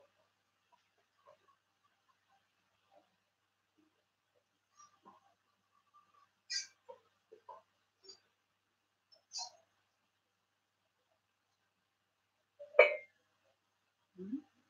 The overflow.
Better with the salt, yeah? No. Okay.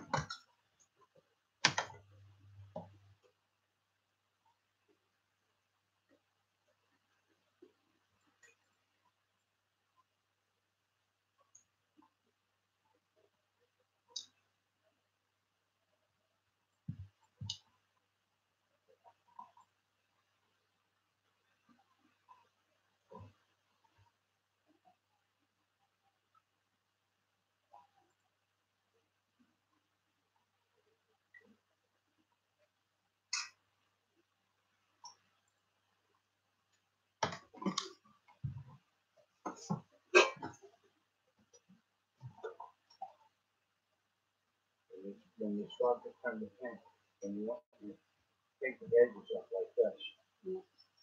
work it around both ways like that. So you just try to shove it underneath, it'll bend the pancake and then so you flip up the edges first.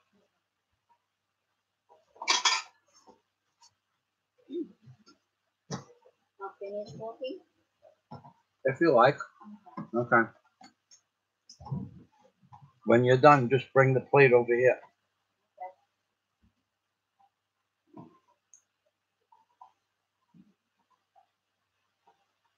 Samuel, Daisy is saying hello.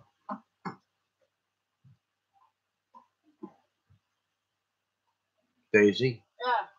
Hello. Samuel said hello. Hi, Samuel. Thank you again, Samuel. But you are the wrench. I got to tell you, Samuel. Since you started being the wrench, people just don't come here anymore.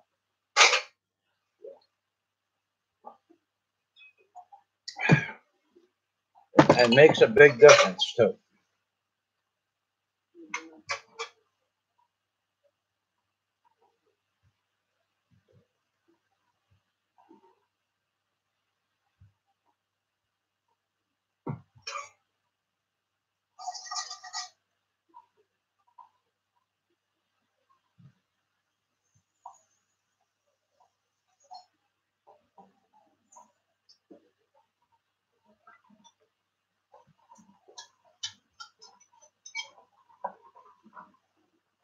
Okay, Samuel, I'm gonna go over there and finish my lunch, which is pancakes with raisins, fresh raisins.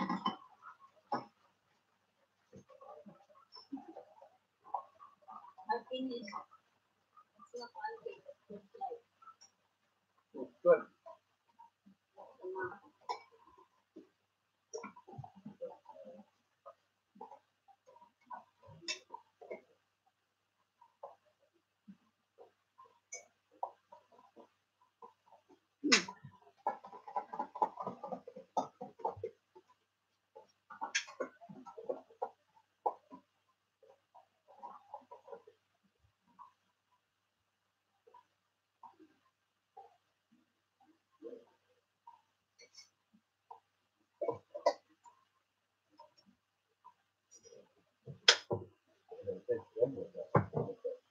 Sin? Oh, no.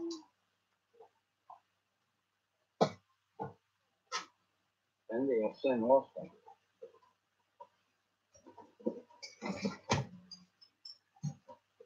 Oh boy. You don't have to step.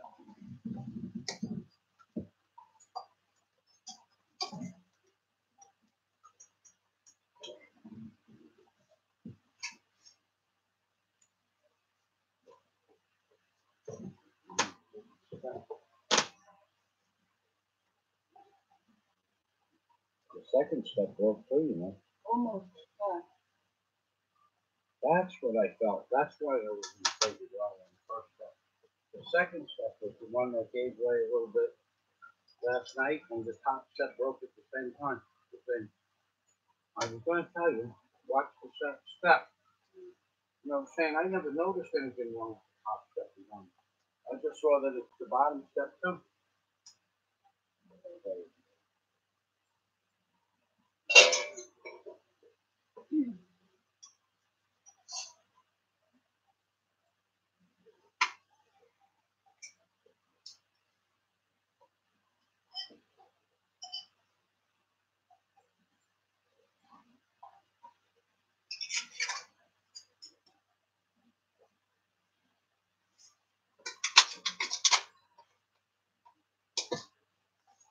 Why did the first salt? When you filled it up the first time, remember how the salt was nice and dry? Why is it so coming out so clogged up? Did you put water in there or something? No, it's not so fine. Sometimes it's very fine. Isn't that the same salt we're using now twice, from the same bag, or is it different?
Schlitz beer. I remember Schlitz. When you were 14, you were lucky if you could afford Schlitz. If you couldn't afford Schlitz, you had to buy Ballantine. And that was even worse.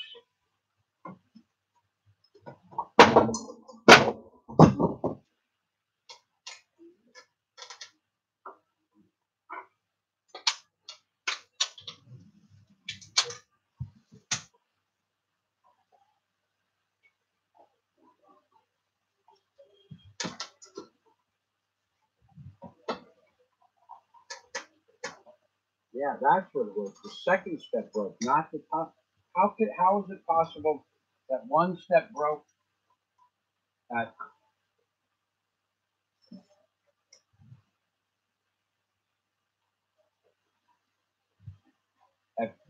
10 o'clock last night and one step broke at 5 o'clock this morning? How is it possible? Huh.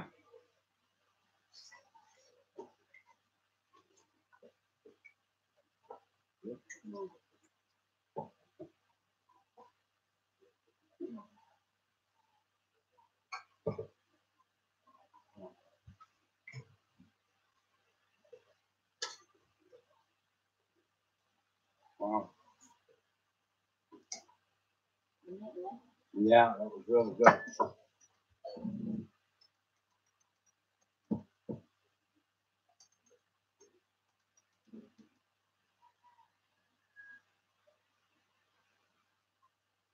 Wow.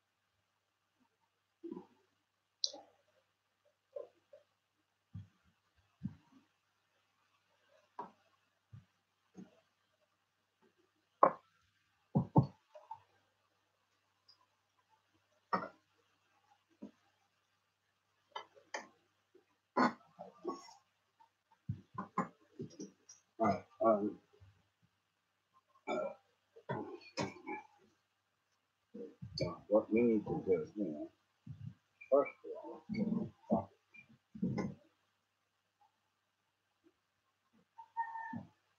I'm going to take this water bottle, go over there.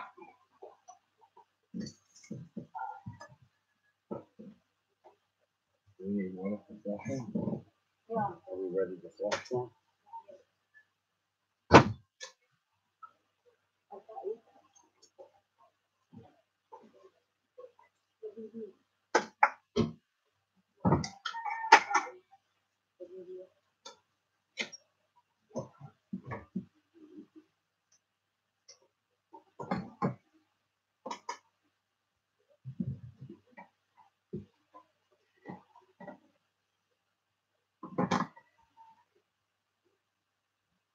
Yeah, Samuel, that wood is, you know, I made a mistake when I said the top step. Last night at 10 o'clock, I walked down the steps. And it was the second step that started to give way. Something just, the bottom bracket gave way a little bit. The top step that didn't not give way, that didn't bounce or anything, just broke all at once. So it was actually, now I have two steps that are broken. And so one broke at 10 o'clock last night and one broke at 5 o'clock this morning. I just find that they're like shoelaces. I just find it freaking amazing.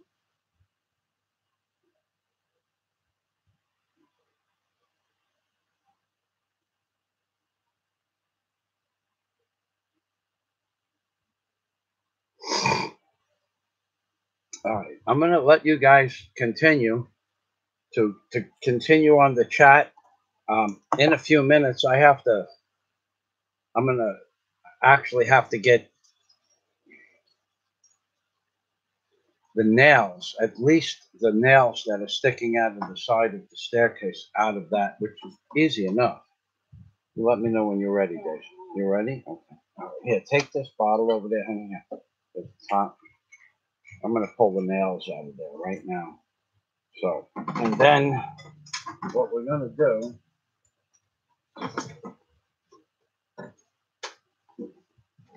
you, yeah.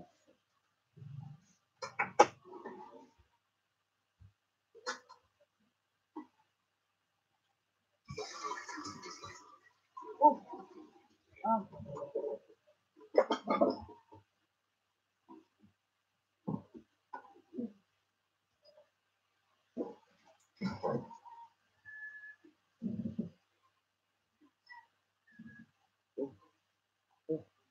Thank God they can't smell.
Mm-hmm.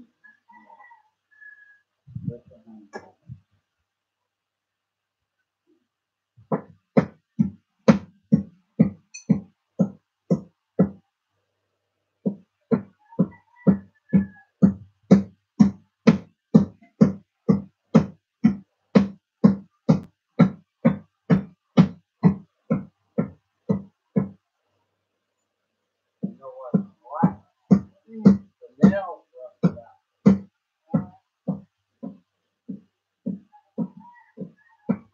I use it now. Didn't expect them to left out in one year. Here's what they used to rock.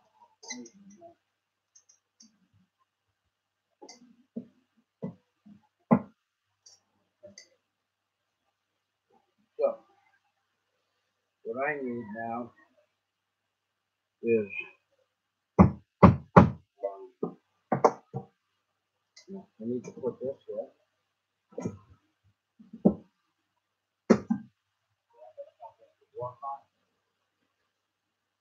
Then I need my sandals. I'm gonna have to go up on the roof. You're gonna have to open a container and get out. Pretty sure we're gonna need the chainsaw for sure. Okay, so I'm gonna say goodbye to these people and let them talk.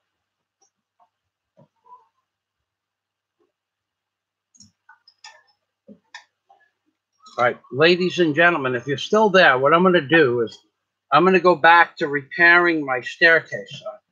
I have a form that's made for the foundation columns, and I'm gonna cut. They're 10 feet long, and I'm gonna cut two 42-inch pieces for the stairs and replace the broken stairs. But I'm gonna let you guys continue talking as long as you like. Okay, I'll be back in about 10 or 15 minutes. I'm going upstairs to get the forms and have fun. Thank you for stopping by. No, I don't care about that.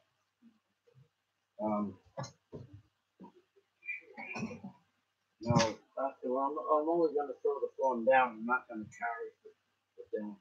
Well, I need the chainsaw. Okay, we're just going to make it temporary. We're going to put the form that's just on top of what's left of the steps.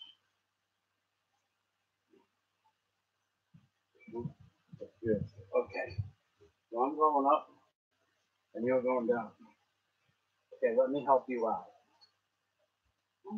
Yeah, okay, but one rope is not attached anymore. Only on the top it's attached. The rope. Okay, there you go. All right, I'll be back. I'll be back. Have fun. Daisy, get me a real hammer too. The blue S-ring.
crazy?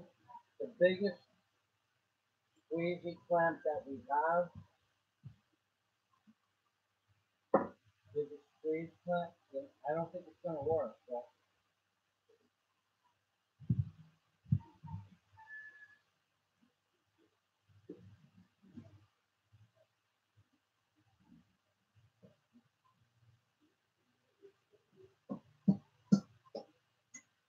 hold on.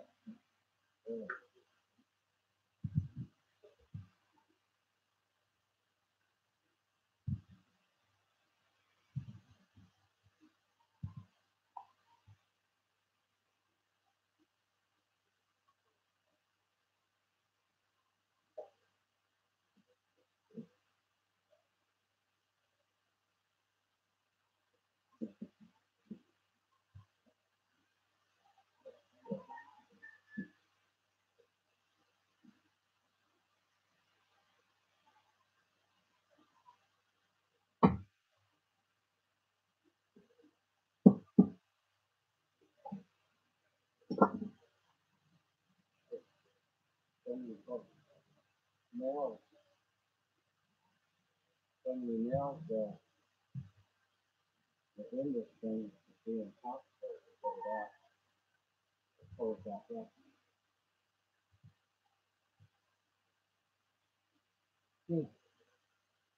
Okay, just the next down,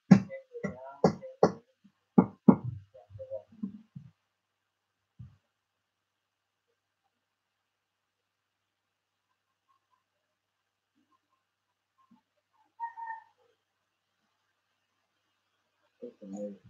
Two steps both in one day, huh? That's amazing.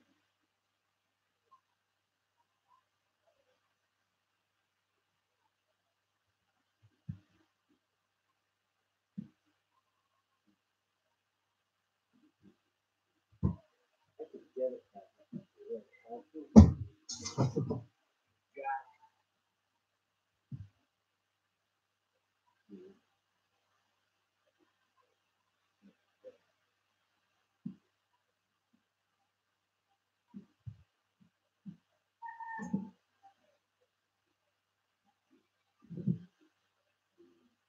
Nothing holding it down. Pop it up. Pop that shit through. Okay, so the next logical thing to do after that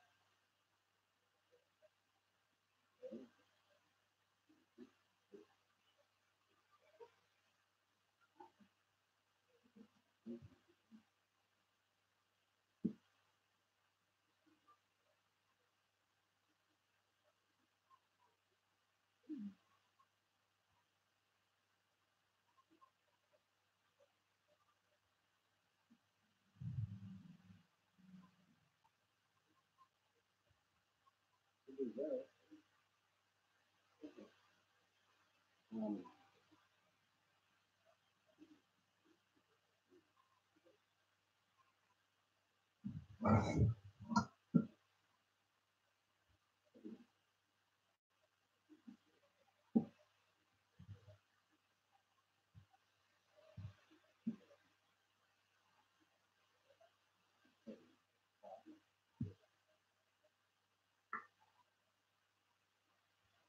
you what we should do.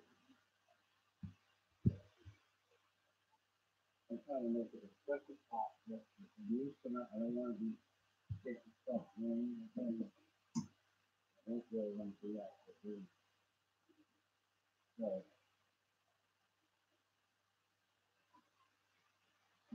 this, that, this, this here, this here.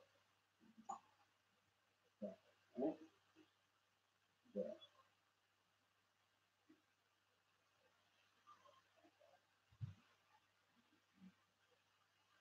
We will put them in here. Don't have anything over there.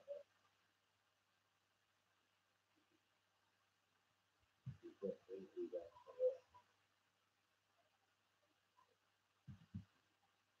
Right? And the rest of the stuff. Good. 1, 2. Let's get the big one. Let's get the big one.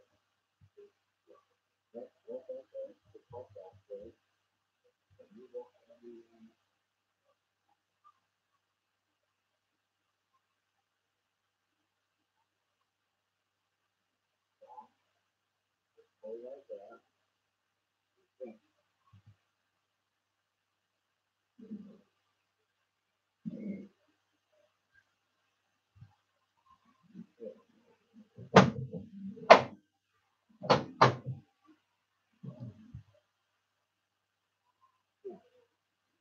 All right. We'll leave this here for a minute. Okay, so you can come over to my right side.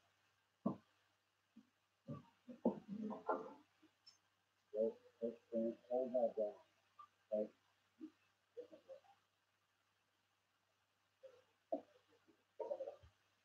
And hold that down.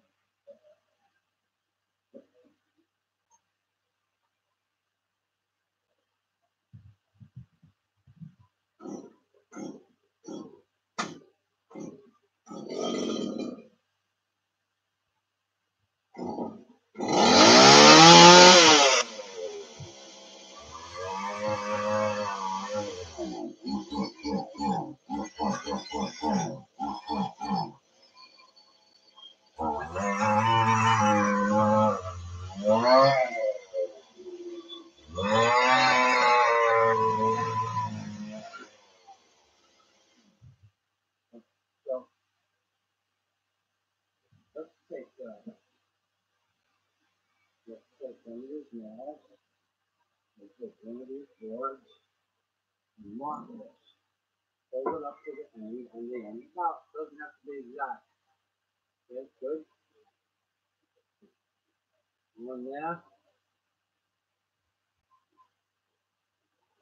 Okay. One there.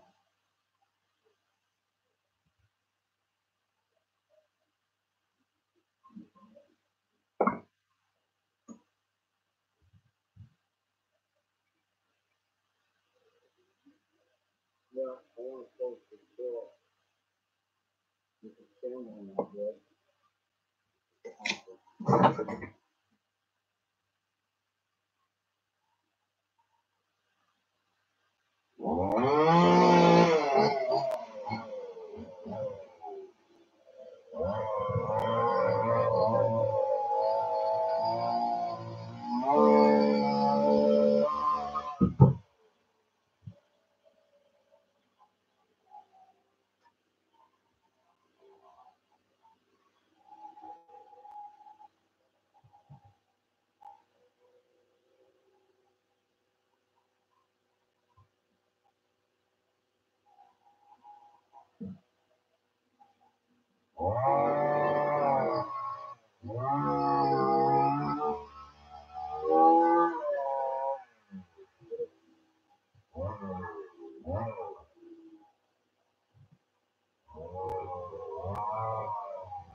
This one? This one?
Oh, yeah.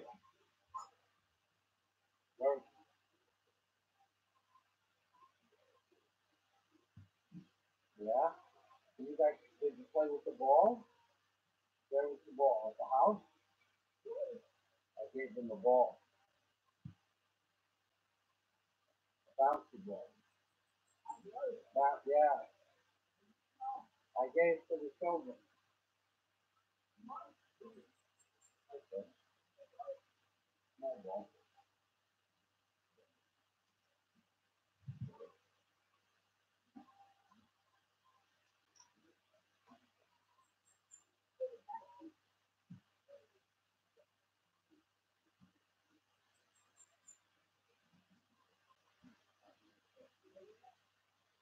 Wait. Yeah.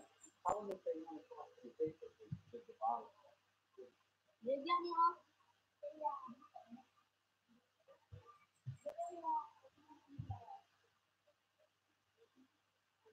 You get paper. You are paper.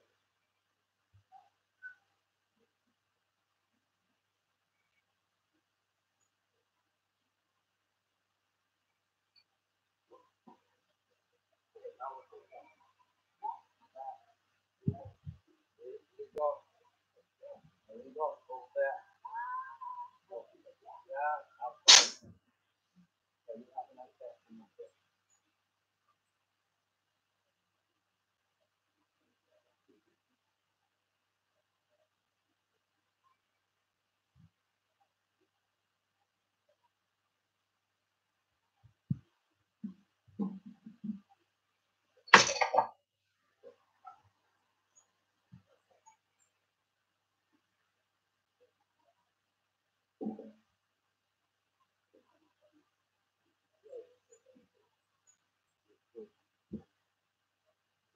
You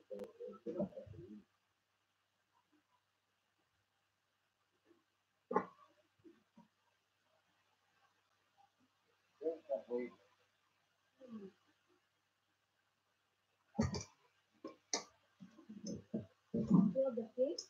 I have the keys, yeah. Yeah, here. Well, did we need anything else out of the container?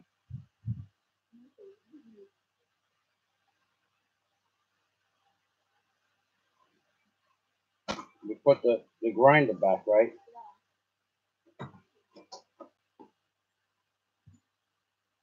What about to clean the CR? The acid not ready for that? Okay. Well, we'll leave it outside for now. Oh, let's put this outside too. Well, the steps are done.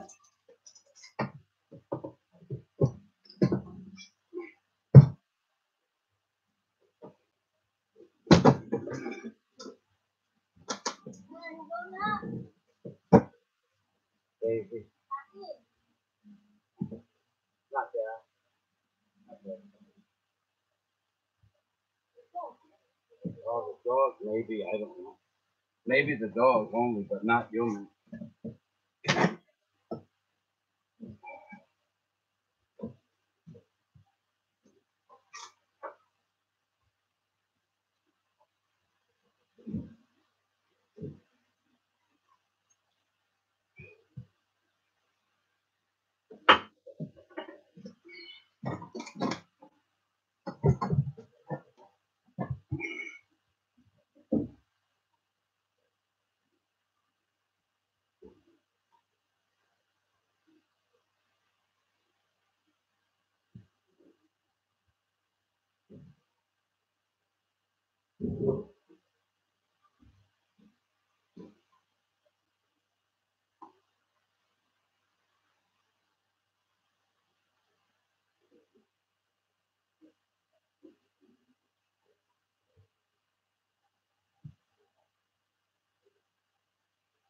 Red. I was on site as the disaster unfolded. I've been building staircases in houses my whole life. I have never seen what happened to me today. Never saw this happen before. Last night at 10 o'clock, I put the lights on for the CCTV cameras. And when I came up the stairs, the second step, it's 3 steps. When I came up the stairs, the second step, the back of the second step collapsed and the plywood was rotted through. But the board that held up the back of the second step collapsed. The nails rusted through and the board was rotted. So it collapsed about 1 3/4 inches on the left side only. This morning at 5 o'clock, when I went outside to turn off the lights for the CCTV cameras, I stepped on the top step and it just completely 100% dropped out from underneath me. So walking up the stairs at 10 o'clock at night and 7 hours later, the step broke. And walking down the stairs 7 hours later, the top step collapsed. Okay, now I could see if I went up and down 3 or 4 times, but I was coming in. I didn't go back out till 5 o'clock, and when I was coming out, so 2 steps broke in 7 hours. One completely collapsed, and I fell down into the staircase. But the stairs are 14 inches wide, and then I have the stairs 6 inches from the house to keep the ants from making an easy entrance into the house, or cockroaches or lizards or whatever. But 2 steps broke, one up, 1 step broke, and one down, 1 step broke. Only used the staircase twice, up and down, and 1 time each time the steps. Never saw anything like that in my life. It's like they were shoelaces. You know how like you break a shoelace in the morning and you tie one shoelace and then you go to tie the other one and it breaks, the 2 of them? That's what it was like. That's what I thought about. And when I fell through the staircase, I'm going, there are 3-inch nails holding this thing together. I could just imagine what's going to be left of my leg. It doesn't have anything to do with my weight because well, the stairs were solid. They were solid until last night at 10 o'clock and this morning at 5 o'clock in the morning. They were solid steps. When they broke, they snapped. The nail sheared on one, and the wood. Where's that little piece of rotted wood? Is it still in here or no? Okay. The rotted wood on the just turned. It just boom, just fell out from underneath me. It was the most amazing thing. Didn't get hurt though. Could have got hurt. Yeah, Samuel, the steps are fixed. So, Samuel, you probably want to get to sleep, yeah? We're going to have to roll this thing up. And then we're going to take an outside shower. Well, that's all I have to have an outside bath. Bucket bath. The water's nice and warm, though. It's pretty warm out today. All right, so then if there are any ladies and gentlemen out there, you want to say goodnight to each other, I'll give you a minute. And then Daisy and I are we have other things to do on the computer. And we're going to be doing those in about 10 or 15 minutes. So thanks for stopping by. Thanks for the conversation. Okay.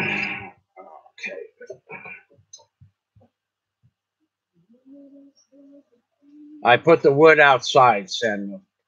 I took the wood outside. Yes, we got the steps fixed and I took the wood outside. All right, then. Thank you very much, Samuel. I got to talk to you soon, Samuel. See what you want for Christmas. Where's Bosco? In the back. LOL. Okay, where's Bosco? Thanks for stopping by. I'm glad you guys had a nice conversation. Daisy, you know, we could, if you guys want to talk for a few more minutes, we're going to take an outside bath. If you want to talk, let me know. But if Samuel wants to get some sleep, I'm just going to wrap it up. So what do you think, Samuel? Oh, that's up to you. Okay. Good night. Okay. Good night, Samuel. Good night. Where's Bosco? Red. Okay. Have a night. And Big Red, I'm not that big. I only weigh 32 kilos. Okay. All right. So I'm ending the live stream right. Ending the live stream right now. I'm being Permy from Michael Fazio and in the Philippines, baby. Hey, Connie.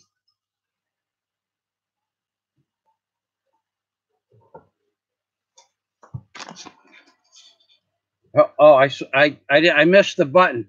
Hello, Connie Ford. Yeah, we've been online for a few hours, and we both need showers. And before it looks like there's a big cloud coming from the west. So before that gets here, I want to take an outside shower, Connie Ford. If you want, you can leave a message on Patreon if you want me to call you. Oh, it depends on the size of the tank. Connie Ford, if you want me to call you, I can call you. Just leave your number on Patreon, and when is a good time to call? What's the cost of propane? $20, 1,000 pesos for 11 kilos. 1,000 pesos for 11 kilos. 10 kilograms, $22, I think it is. $22 for a 10 or 11 kilogram bucket. Gotta go though. I gotta go. We're really. I've been doing this since 10 o'clock. That's 6 hours. We're tired, and okay, gotta go. Umping. Yeah, it's a lot of money for a Filipino. That's for sure. All right. Thanks for stopping by. Where's Bosco? I'm going to do another one, I think, tomorrow, but I'm not sure about that. There are other things that have to be addressed outside. That's it. I'm being Permy from Michael Fazio and Daisy May in the Philippines. Baby.